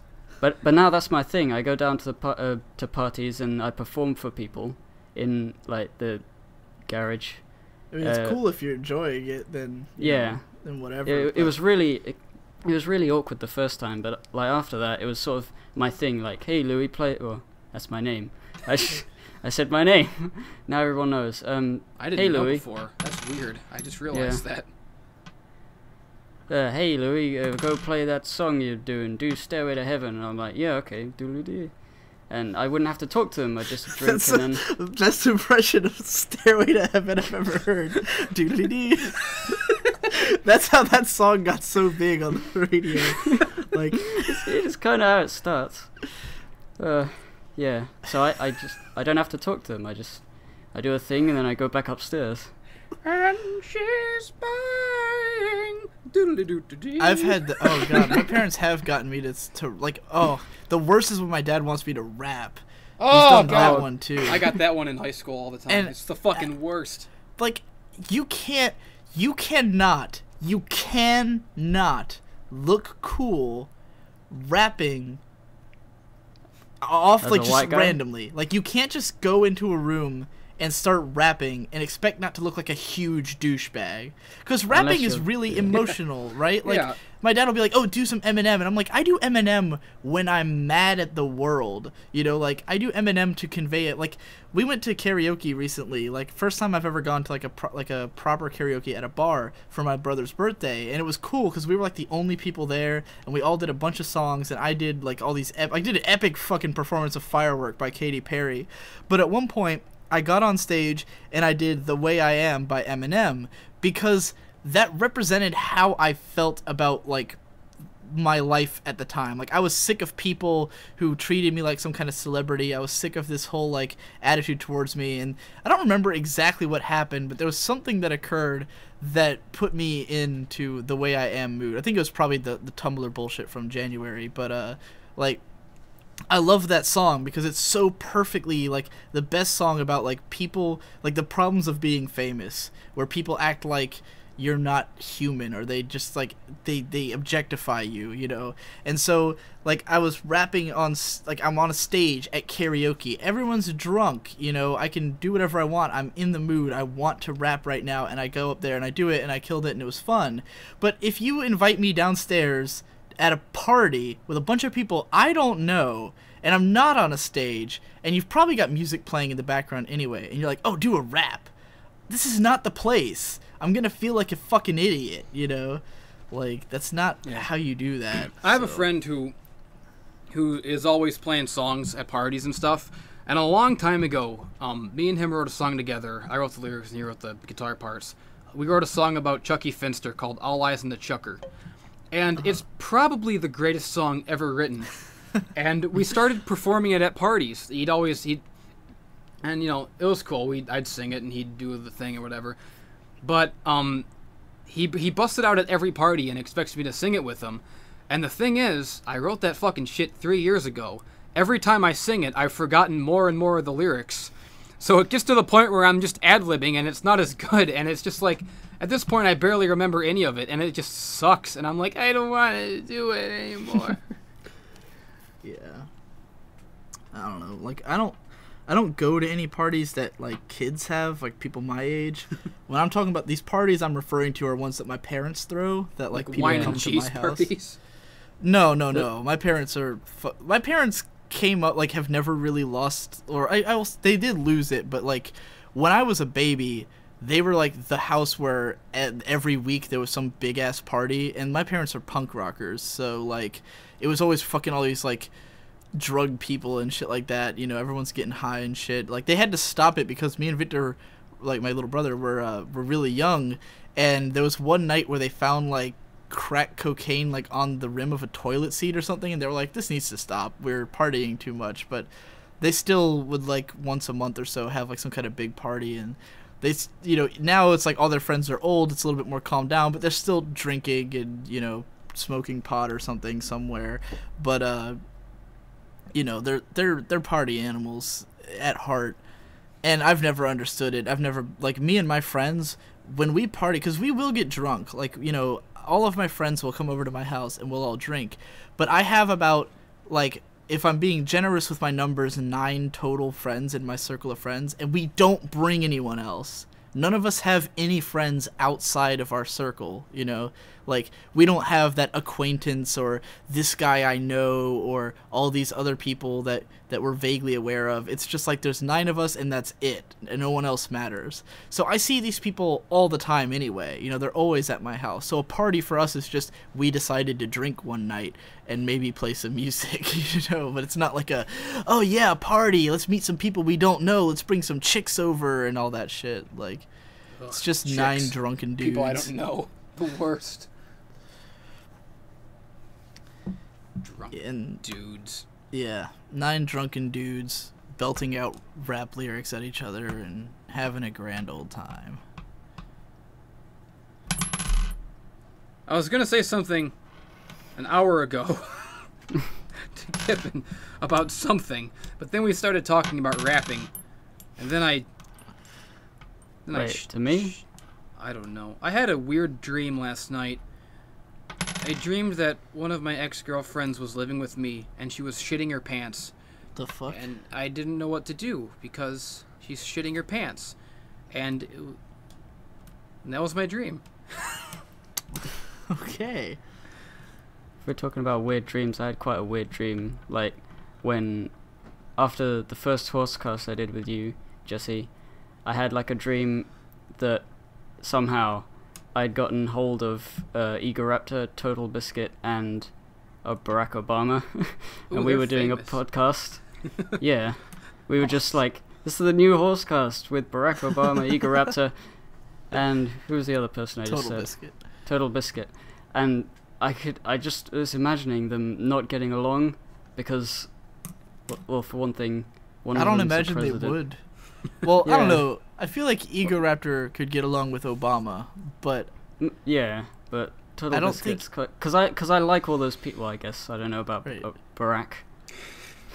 but he's just a guy. He doesn't not important to me. I'm not American, but like I just imagined that it would be completely awkward, and I had no idea how. I would just be sitting there the whole time wondering how I got a hold of all these people and managed to convince them to come on this thing. Right. Yeah, that's my dream. I just imagine like Egoraptor and Total Biscuit having like a really awkward and stiff conversation about video games, and Barack Obama being lost as fuck. Like, yeah. Because I don't think Total Biscuit and Egoraptor's humors have anything in common, or the way that they present themselves. So, like, you know, even if they're both gamers, they'd have nothing to communicate to each other. Barack's great at video games. Isn't that how those drones are controlled? When he murders those children? Probably. My president is a war criminal. I think all of our presidents are war criminals. Yeah. No. What about good old Teddy? Ah! Oh! Implying you remember Teddy Roosevelt. What I was do. That, like the 20s? I don't know. The sweater fell off my head, and the cord from the headphones was still in it, so now my whole head is, like, dragged down at a right angle. The microphone's about to fall off the desk. Just take your headphones off. I can't. I'll ruin the podcast. Oh, here's something to talk about. Shit, I mean, there's actually plenty to talk about, just slipping my mind. I watched all of Game Grumps playing Kirby Epic Yarn. Yeah. Did we talk about this? I feel like I brought this up to you or something. I feel like me and you have talked about Kirby, but I don't You've fucking talked know. about We Kirby have talked on about the Kirby. Gamescast, Horsecast thing. we Right, did on but Digi more Brony After recently, like, because I'm doing research on Kirby for this video that I've now written, I just wanted to. I was really bored because I was up in Montana and my girlfriend was at work for 3 days, and so I just had to like entertain myself. So that's when I played through Catherine, and then I watched all of Game Grumps playing Kirby Epic Yarn, and that game is just beautiful. It's just beautiful to watch. Like, it is beautiful. It's such. I want to play it badly because it's a total girlfriend game. I want a girlfriend just so I have someone to play Kirby's Epic Yarn with. You know, my girlfriend says that she doesn't like Kirby, but at the same time, I don't. Stop it, Jess. I don't know if she has really played it though. Like, I got the impression she said something about like one of her little brothers had played it, and like I guess she had given it a shot, but I feel like she probably played it for like 5 minutes and didn't get it or something and like gave up. So I'd like to play one with her, you know. That's always how I feel. Anytime someone like is dismissive of something, but they say they don't like it, but they don't really have any substantiation behind it, or they haven't engaged with it that much, I'm always like, you know, maybe that can change. Like, maybe I can get you to like it. Just because that's how it is with me. Like, you know, I'll watch like an episode of the show and I'll be like, it was lame, I don't care, you know. But then if people convince me, That's my approach to butt sex. To butt sex? Okay, just because you hated it the first 3 times, maybe I can change it. No, that's true though. That's how I feel about my girlfriend as well. I keep I've never had it with her, but she's tried it before with someone else, and she said it was awful. And I was like, yeah, but that's because he didn't know what he was doing. Like, clearly, you need to try this again, because like, you know, because I want to do it. Like, yeah, and then she gives you that. But I cried the last time, but it was a good cry. It was a. Oh dear. Well, I know she wants to fuck my ass, and I'm like, that's not gonna happen unless I get to fuck your ass first. So, just consider it a trade-off. Man, butt sex. It's not even fun. It's just something I do just because you forget. Yeah, I don't know. I don't think I'm as because when you really think about it logically, I mean, that's a butthole. I mean, poop comes out of there. Do I really want to put my wiener into a poop chute? I don't think I do. But then that's your logical mind, but the animal mind, the lizard brain, it doesn't care. The animal wants what it wants. Oh, fuck. and then you're done, and then the logical mind takes over again, and you're like, what have I done? What have I done? Oh god. Fuck. Then you're fucking. Then you're in the shower just frantically scrubbing it away like, Jesus loves me, this I know. Yeah, I don't know. Like, I'm not going to expressly explain the logic, but basically, originally, I just really was like, oh man, I really want to have butt sex, but now I'm just not as, I don't care as much as I did before. It's just that deep-seated Captain Kirk man's ambition to boldly go, go where no one has gone before. Even if you've been there before, you can't remember. I feel like it's the same for, like, blowjobs, where it's like, I don't know, they're not, like, that amazing, but there's something about it that I just want to keep trying. Like I don't know, maybe it's because it's so romanticized or something, or, like, it just in culture where people have talked about it, like, you know, like, blowjobs are the greatest thing ever, and then you get one and you're like, alright, well, maybe that just wasn't the best one, maybe next time, but then I have the sneaking suspicion that it's just not that great, and people have blown it out of proportion or something, you know? I failed at being gay. Did I ever tell you that story? No, you did not tell us the story of you failing to be gay. Yeah, this is the story of how I finally came to terms with my 100% heterosexuality. It was because gay people, faggots are romanticized nowadays. It's just kind of how it is. I mean, I kind of agree. You look at a guy like, I don't know, I can't think of an example, but, you know, fucking Captain Mal on Torchwood. You know, he's a pansexual, and that's the coolest fucking thing. He'll just do it with anybody, and that's badass, you know, because we're fucking liberal as a culture, and that's what we think is cool. What's funny, like, sorry to take away from Did I say Captain here. Mal? I meant, what's his name? It's not even the same actor. Captain Jack. Mal is Firefly. Like, the funny thing about that, with the pansexual thing, is that and I know that no sexuality should be, like, cooler than the other, but for me, the coolest sexuality is just straight up being gay. Like, I think it's partly because, like, when I was in high school, I knew people who claimed to be bisexual who obviously weren't, or who were just confused or were trying to look cool, and, like, a lot of them realized later or that they weren't, or, like, it just seemed like that was, like, the trendy thing to do in, like, the goth clique in high school was to be bisexual, you know, and so it sort of made me, like, devalue the whole concept of it. And then, like, with pansexual, I feel like it's such a, like, trendy thing, and, like, I respect it, but only, like, for me, it doesn't become real, like, really solid until you've actually had sex with people, like, of all these different kinds. Because it's romanticized until it becomes real for you, because... Right. Like, if you actually have had sex with a man and you enjoyed it, and you had sex with a woman and you enjoyed it, then congratulations, you're bisexual. Or if you have had sex with a trans... Because a lot of people like it on a concept level. They'll be like, oh, well, conceptually, I don't want to say that I'm choosy. You know, like, because that's the kind of person you want to be. You don't want to be the person who's like, oh, I'm restricting who I can have sex with. I never have sex with someone who is like a transgender because I'm open-minded, you know? But then when it comes down to it, this is not about that. This is not about open-mindedness.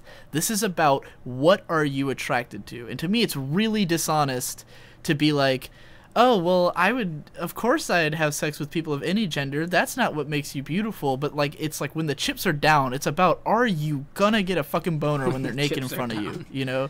Are you going to suck that dick and enjoy sucking that dick when it's in your face, you know? Yeah. Like, that's what it means to be pansexual. Like, it's one thing, it's not like you can't be friends with people of every fucking gender denomination without, you know, like, oh, well, of course I'd have sex with you. It's like, no, I'm not gonna have sex with all of my fucking friends or anything. You know, that's not kindness. Yeah. That's not being magnanimous. It's about a raw personal thing, you know? My thing is that I have a very competitive side to me. Like, almost, like, insanely competitive in social situations and in everything. I'm not a stop and smell the roses kind of guy. I mean, people say, man, Jesse's doing so great. He's got a bunch of subscribers on YouTube. He's finally making some money off of it. But I just don't see it that way. All I see is that Anthony C comes back after 4 months and makes a video and people call him the king, and I get fucking pissed off because that's who I am. I'm always all I can see is the next level. But I mean, I feel the same. I don't really compete with other people so much as compete with myself, where people think that I'm like, oh, you're at the top, and I'm like, no, I need to be making more money than this. This is not enough money. I can't move out on my own. I can't take care of people. I can't do whatever I want with this amount of money, you know? So, like, anytime that I'm in a social situation or a party or around people, especially when I get a few in me, I become basically just a competition monster. Great. I have to be the life of the party. I have to be the guy who everyone talks about on their way home. I have to be king of everywhere that I am. It's just I'm a monster. So I'm sitting at this bar. We've all got a table together, just me and some friends, and one of them goes to the bathroom, and he comes back and he looks all freaked out and he's like, guys, there's a fucking guy in the bathroom who just tried to have sex with me. And we're like, and at first we're like, no, bullshit. Like, no, guys, there's a fucking guy in there in a stall who keeps. And I'm like, whatever. And so my other friend's like, no way. And he goes to check it out. And then he comes back and he's like, oh my god, he wasn't kidding. There's a fucking guy. Don't nobody go in the bathroom because this fucking guy, there's a guy in there. And so I'm sitting there. I'm just sitting on my fucking throne. And I says to him, you fucking pussies. Can't even go in there and suck a dick. You fucking faggots. There's a guy in there. I'm gonna show you homos how it's done. I ain't scared of nothing. So I get up and I fucking put a fucking rose that was in my pocket. I put it like up on my shirt collar. And I'm like, you fucking faggots! And I fucking strut. I strut into that fucking bathroom like I'm gonna fucking touch this guy's wiener and I don't even care. I go to the fucking bathroom. I scope it out. I stand next to the urinal. And I start to pee, just kind of scoping the scene. And then I hear him in the stall. Hey you, come in here. I want to show you something. And that's when it became real to me. And that's the moment when I saw the light and I found Jesus and I realized I am so not into this. I gotta get the fuck out of here right now. And then I ran away, and then that's how I realized that shit don't fly. Well, at least you're sure. And then I went back to my table, and I'm like, I sucked that dick! I sucked there were 6 guys in there, and I fucked them all I took a dick in the ear! Take that! But it was all a lie. Yeah, I don't think I can be gay. Dicks are gross to me. I'm just like, ugh, why? Like, I get mad when I'm watching porn and there's too much dick focus. Like, if the camera is showing too much dick, I'm like, what the fuck? Even Show my the dick girl. is gross to me, like at least 25% of the time. Well, I have a cool looking dick, so I'm okay in that regard. Well, no, my dick's perfect, but you know, when you're laying around on the couch for a couple days, it gets gross. Yeah, shit goes sour. Right.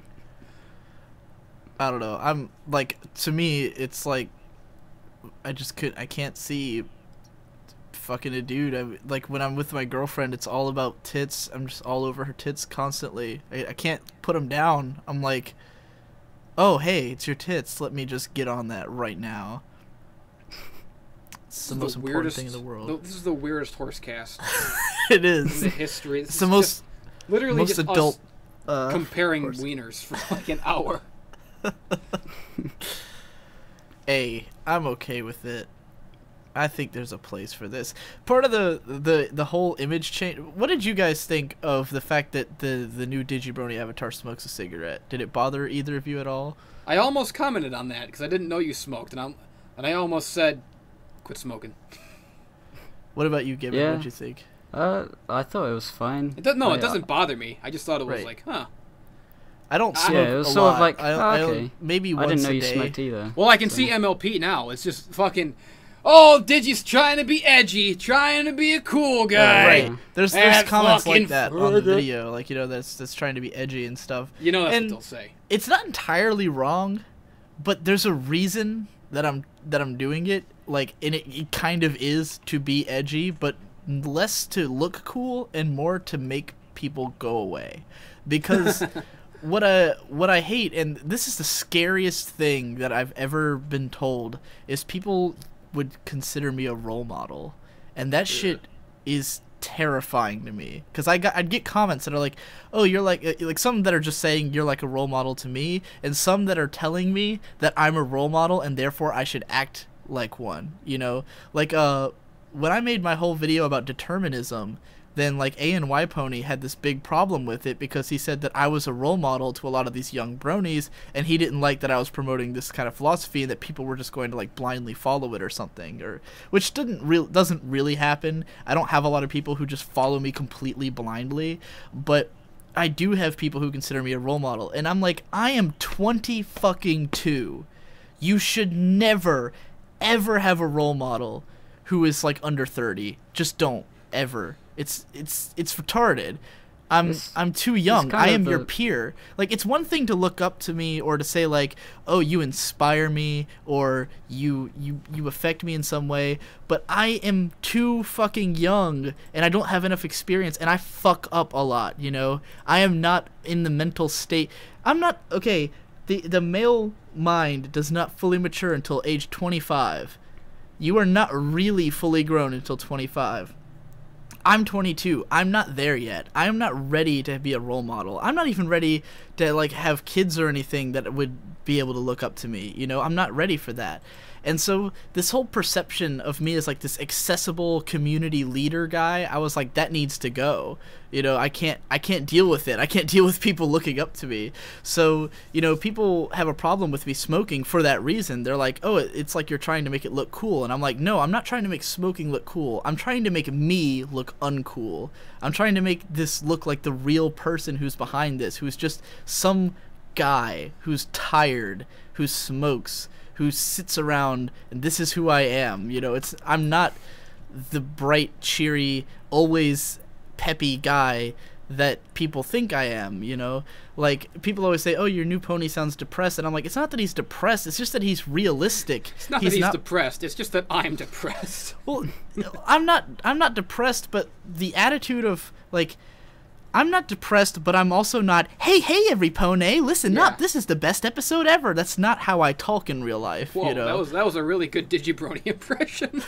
Right, that whenever we do these podcasts or when I go on like the Celestia Radio pub crawl, I do that as a parody of myself. It's always this, hey every pony, have you seen the new episode of My Little Pony? You know, like that's the presenter image. And I went for that early on because I did want to be accessible and I did want people to feel like they could easily watch my video.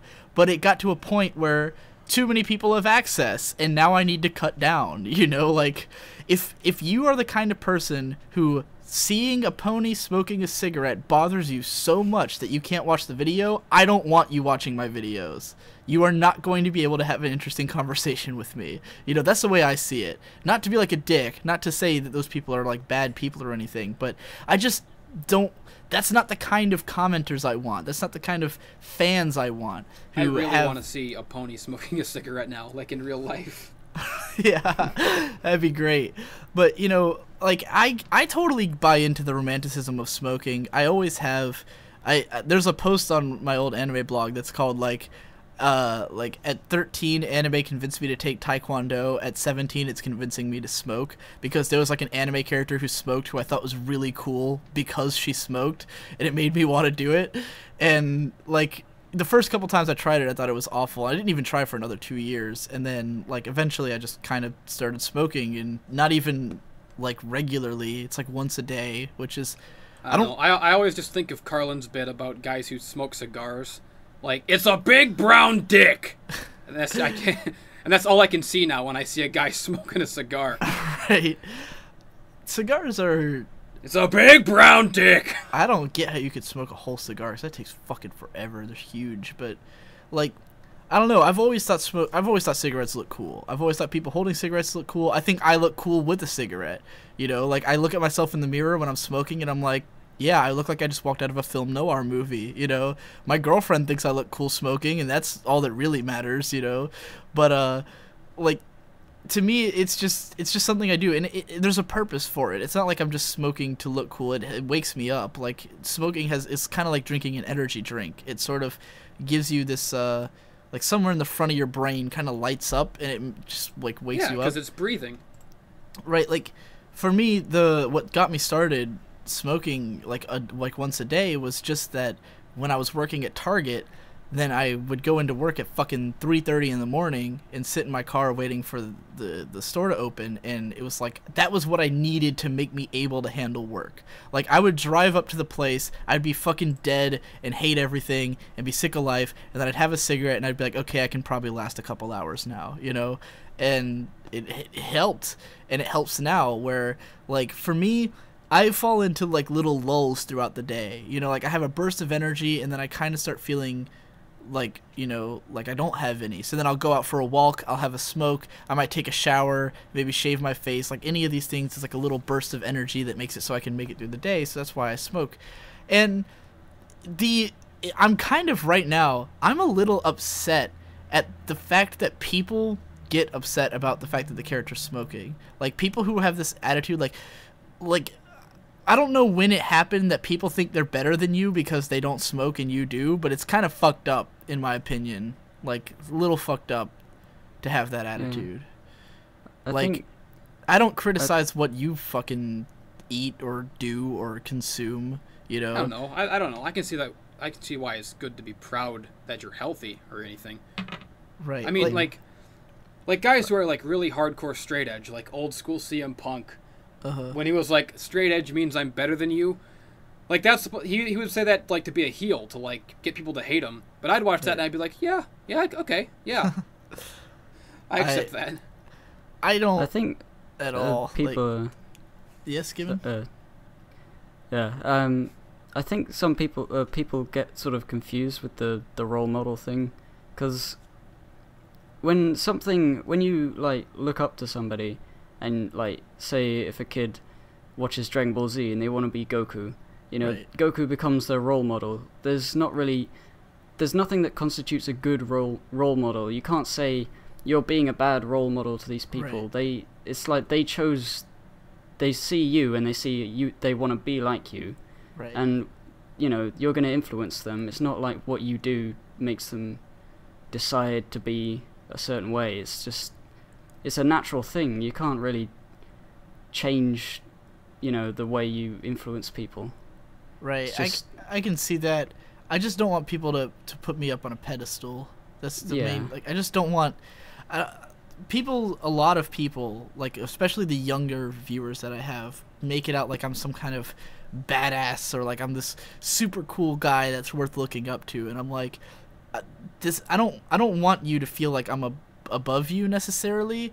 Like, yeah, I do think I'm better at what I do than most people are. You know, I'm not gonna say, oh, everyone's as good of an analyst as I am, but that's not that valuable of a thing to be.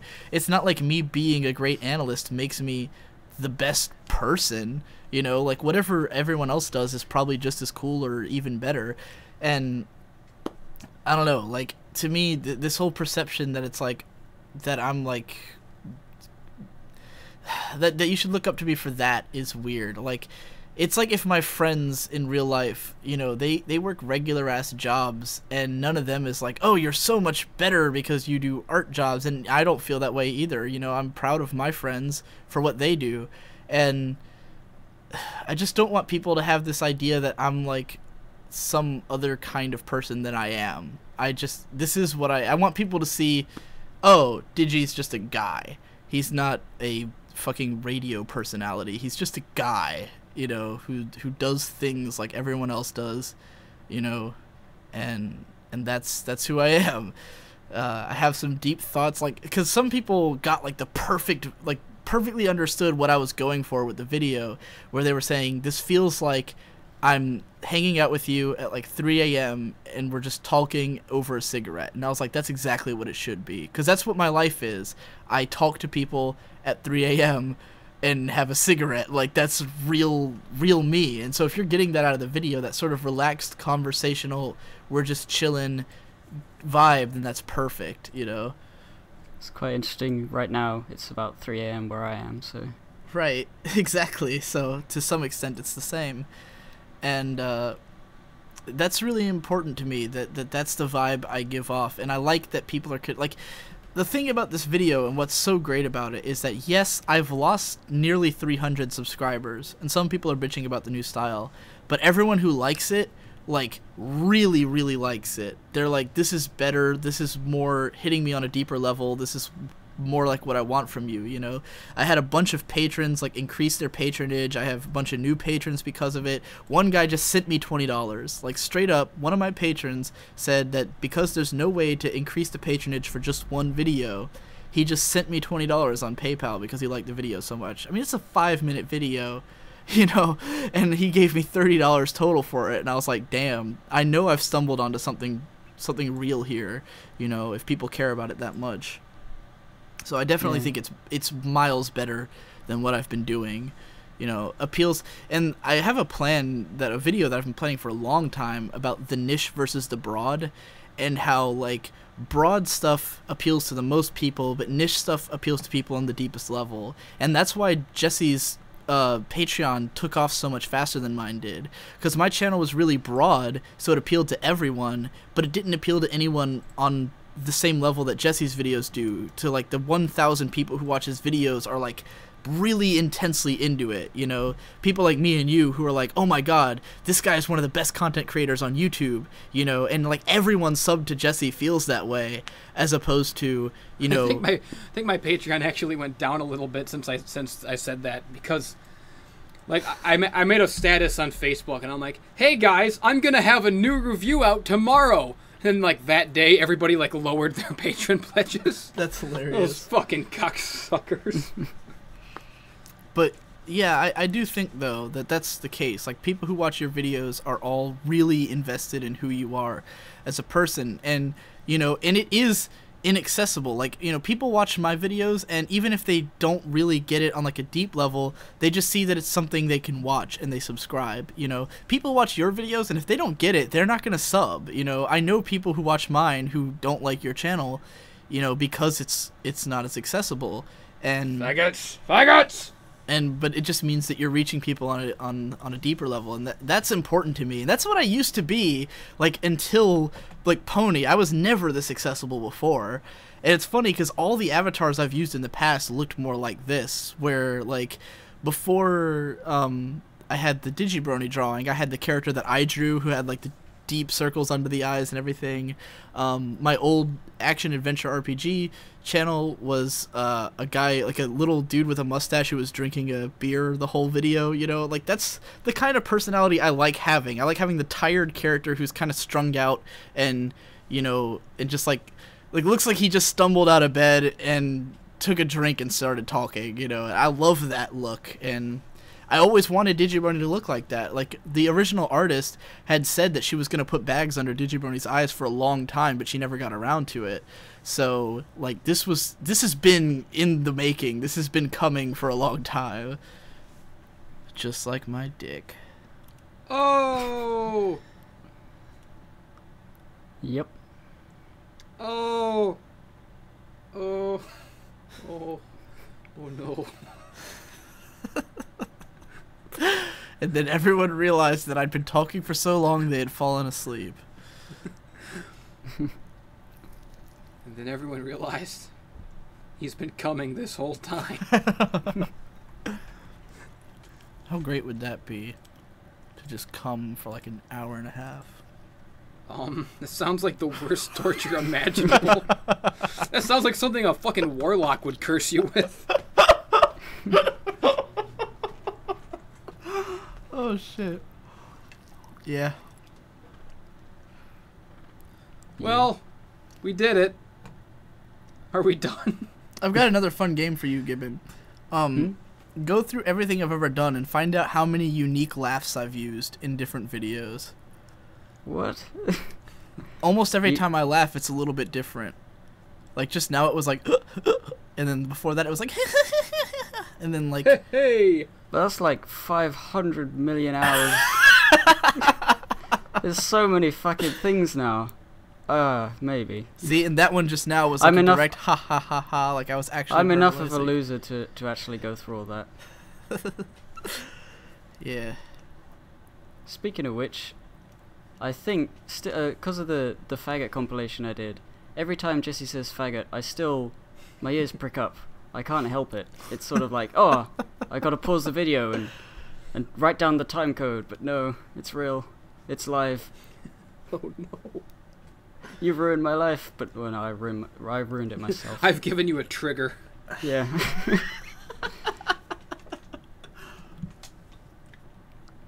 Yeah. That's essentially what that is. Oh shit.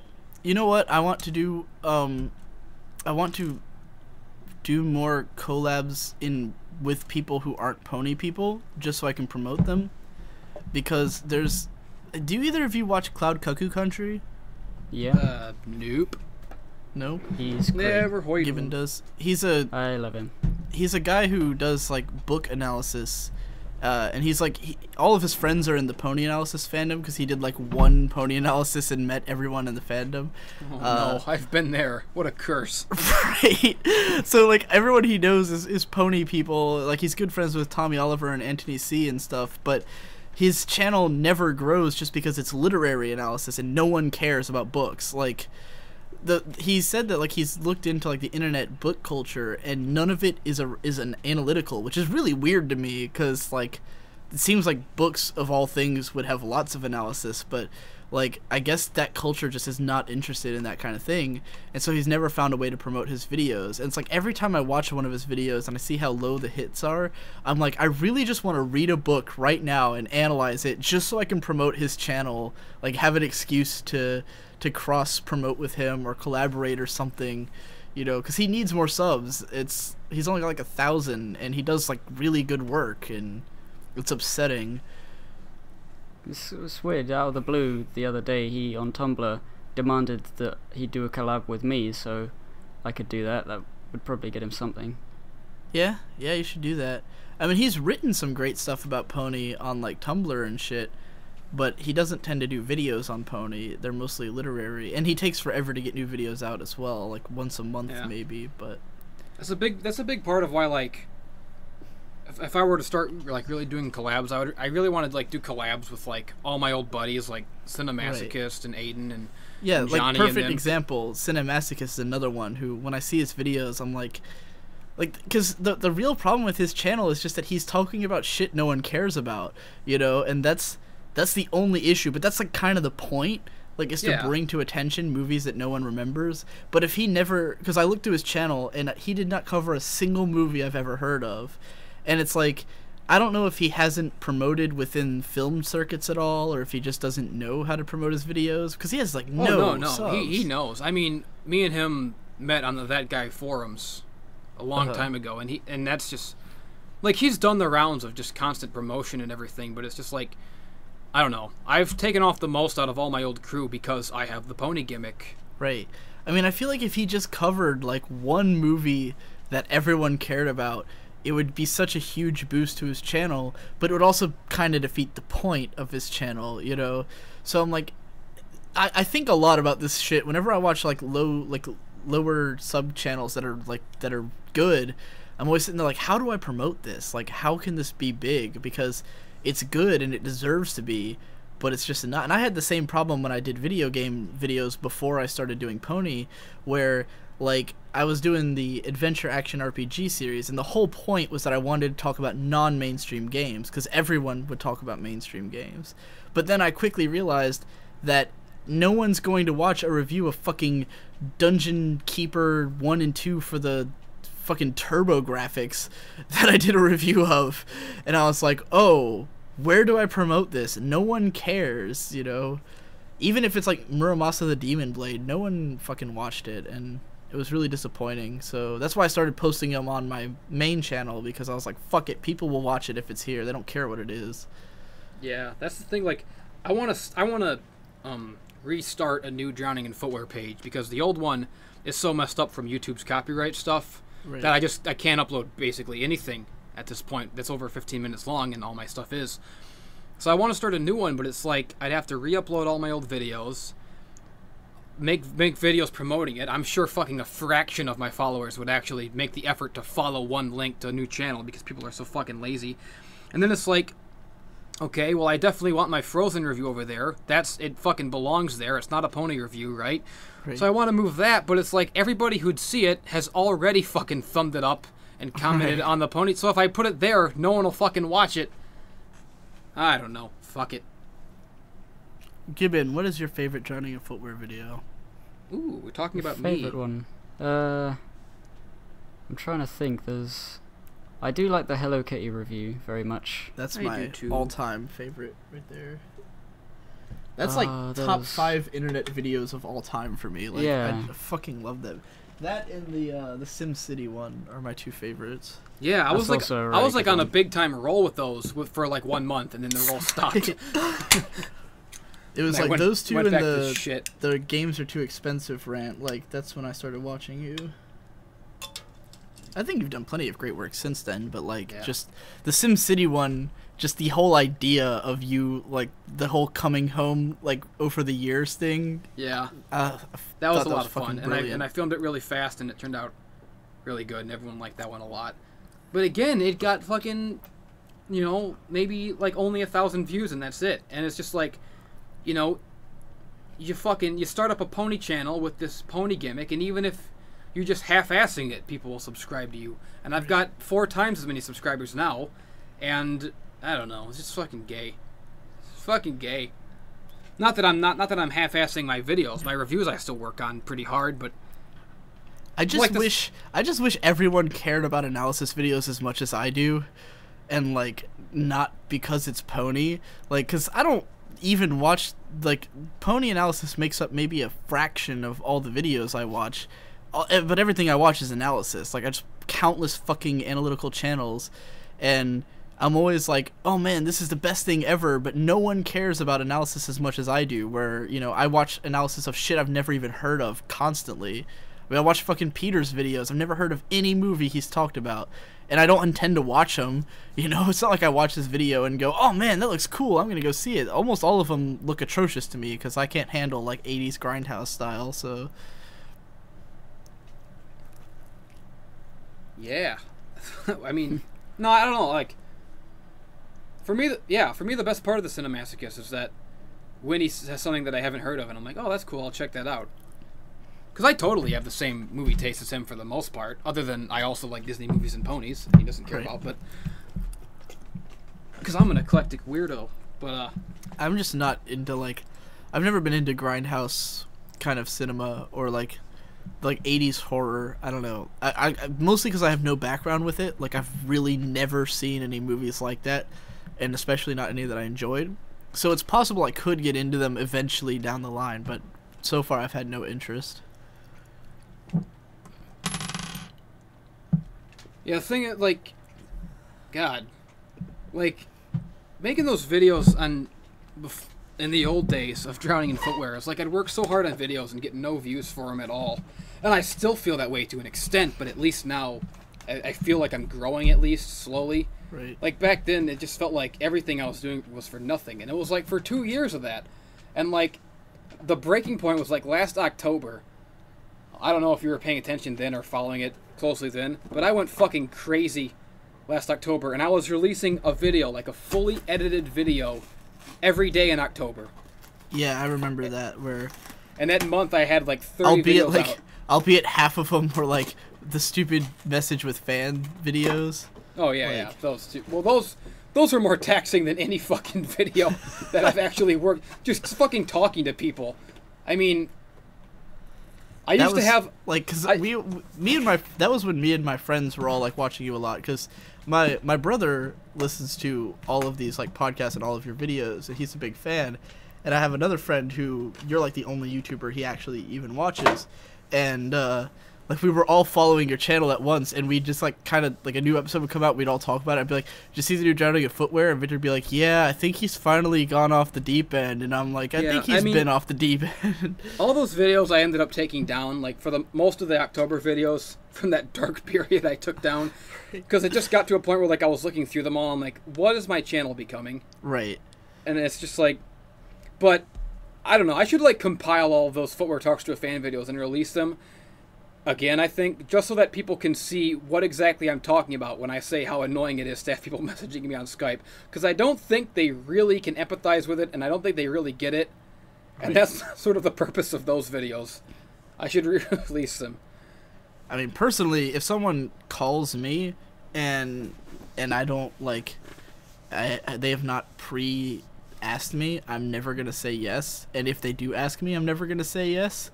And if they call me multiple times, and I won't answer it, but if you call me more than once, and I have not told you that it's okay, I am going to remove you from my contacts. So, I've never had a problem with random calls, because I just deny them all, and, yeah. Like, I'm not popular enough to get random calls yet. Never ever done a call with a fan, like, outside of, you know, I call people for podcasts, or to talk to my girlfriend. You know, at most I've talked to, like, Munchie because I'm friends with him, and it's like you wanna be the kind of guy who, like, everyone, you can interact with your fans and they all think you're great and everything and they think you're a nice guy. Everyone wants to be a nice guy, but you just can't. One, because you don't have time for that shit, and two, because people are horrible. Right. I mean, I've largely gotten past that whole stage where, like, everyone gets that I'm not talking anymore. Like, everyone knows that I have cut off communication. Like, even my friends, like, on Skype, you know, it's not that I don't care about these people, because some of them I am good friends with, but I'm just done with casual conversation. I've got too much work to do. You know, I'm always invisible on Skype now because I don't want people messaging me randomly. And it's been better. It's been way, like, my life has improved dramatically. My productivity has gone up. I've had, like, almost, like, I've had more than one video a week, every week for the last 2 months. You know, with the exception of the 2 weeks that I was up in Montana. And even then, I wrote a bunch of text posts that I put out on my blog. I wrote 2 videos that I just haven't edited yet. So, like, my productivity has been skyrocketing ever since I cut off communication. And since productivity matters to me a lot more than like, I had this exact conversation with Vita yesterday because I haven't been talking to him since he left my house in, like, January, like, early January. And he was like, why don't we talk anymore? And I was like, because I had told him that I was kind of disassociating with him because he acts like a jackass in public and people know that I'm, like, friends with him. And I was like, I can't deal with that because you're a fucking idiot. But he was like, are you not talking to me anymore? And I was like, it's not that I'm not talking to you. It's that I'm not talking to anyone. And he was like, and I said, he's like, well, have you been losing energy? And I said, no, I've been more productive than ever. And he was like, yeah, but you don't talk to as many people if you're more productive. And I'm like, yeah, exactly. Like, that's the idea. I don't want to talk to people except for my girlfriend and people who I podcast with. I want to work on fucking videos. That's my passion. That's what makes me happy. Every time I put out a video, it's like coming. It's like the best feeling in the world. Like, literally like coming. Like, the 2 best moments that I can have. When I go to the gym, I'm coming. When I'm lifting weights, it is like having sex with a woman and coming. I am coming all day, every day. Coming day and night. Yeah, that's Arnold Schwarzenegger. Look that one up.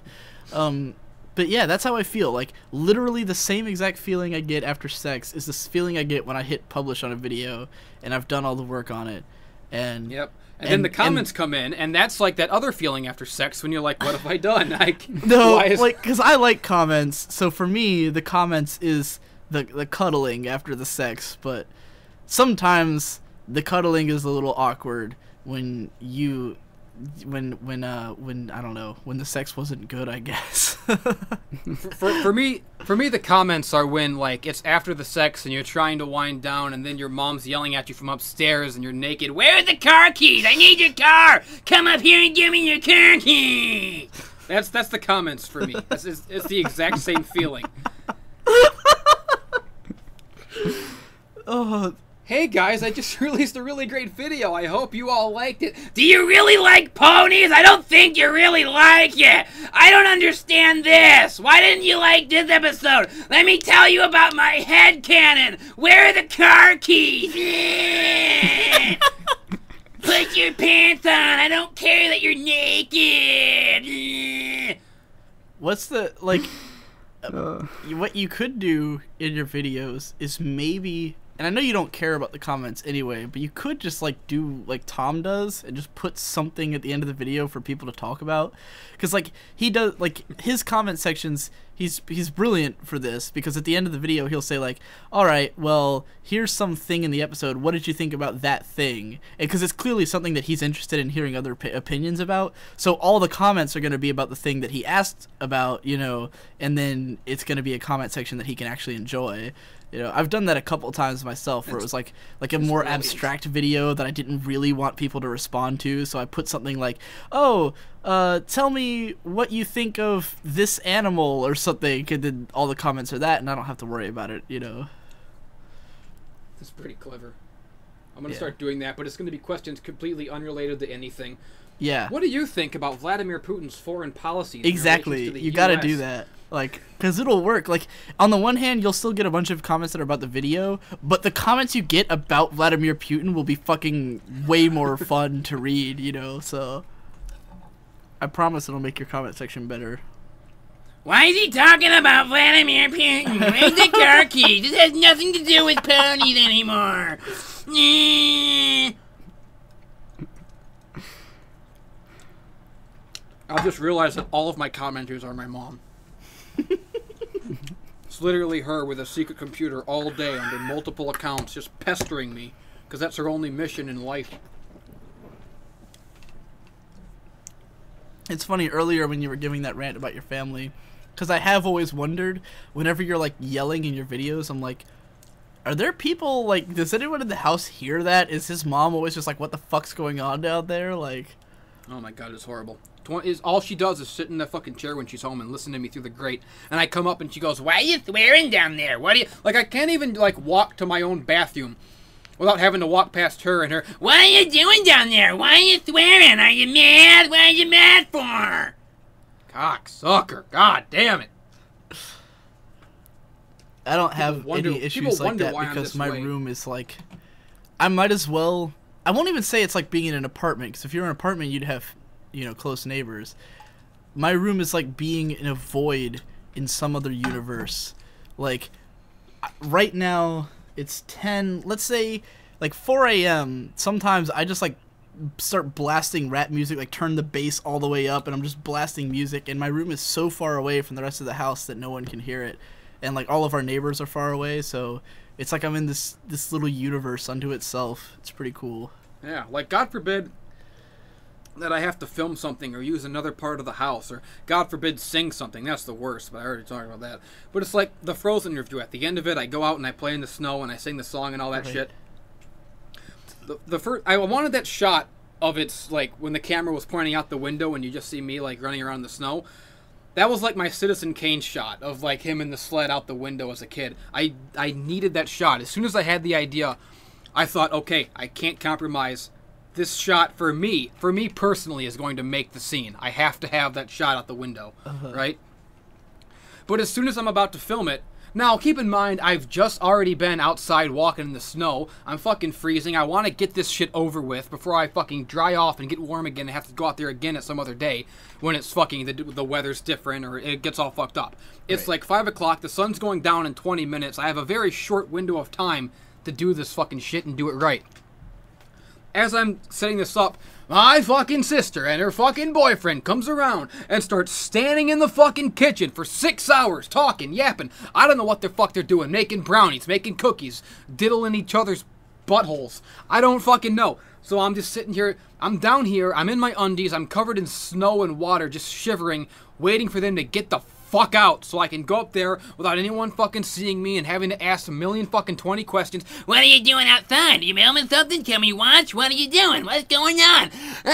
Just for the pony things. Explain the ponies. God. So I'm fucking waiting and waiting for them to get the fuck out, hoping the sun doesn't go down. They finally fucking leave after an hour. I don't know when they'll be back.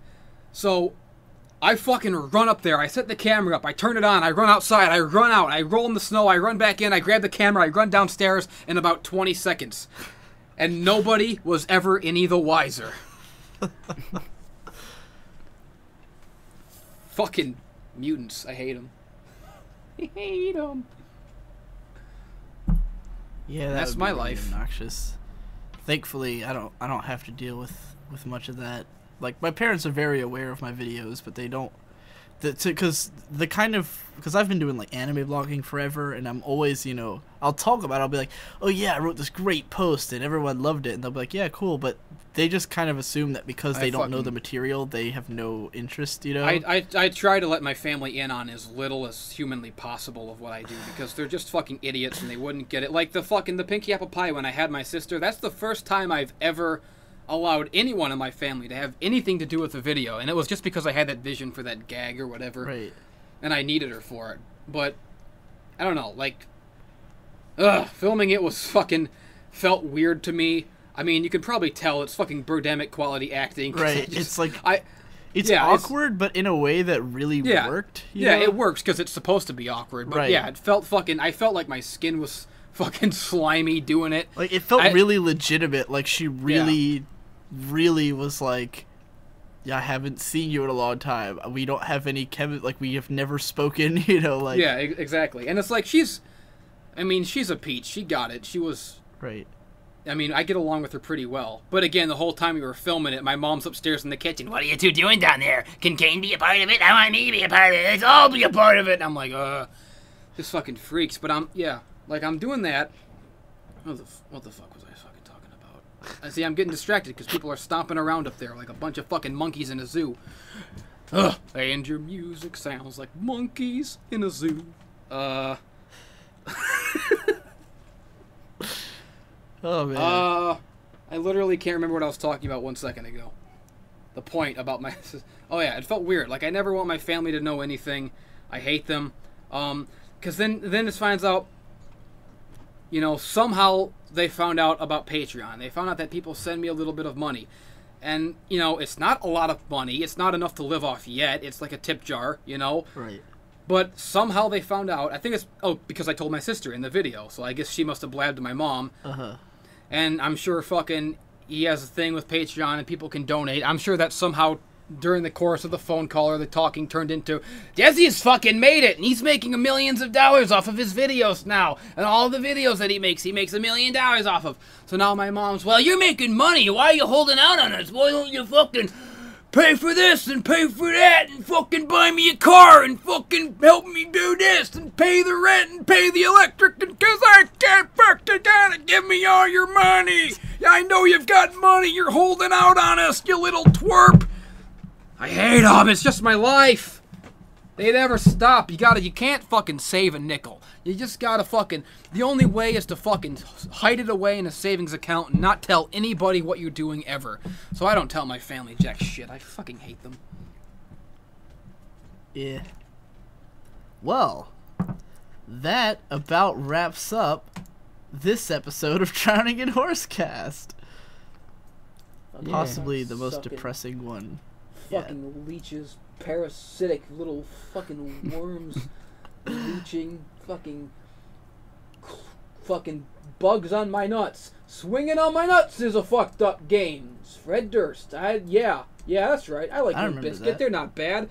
Fucking, it's all fucking cool to hate Limp Bizkit. Oh, no, you know what, Jesse? I actually... You know what? Fuck all you people, because in 1999 you bought the record just like I did. But now everybody wants this revisionist history, you know? This was bad back then. Vanilla Ice was so corny. You motherfuckers know when that shit comes on at a party. You dance and you sing all the words because you know all the words. You fucking phony bastards. Jesse, I have a vision, and you're the perfect person to share this with. I want someone to make an animated, like a fan animation PMV of Spike, and it would be set to Break Shit or Break Stuff by Limp Bizkit, and I think that's what it's called. It's either that or Fat Lip.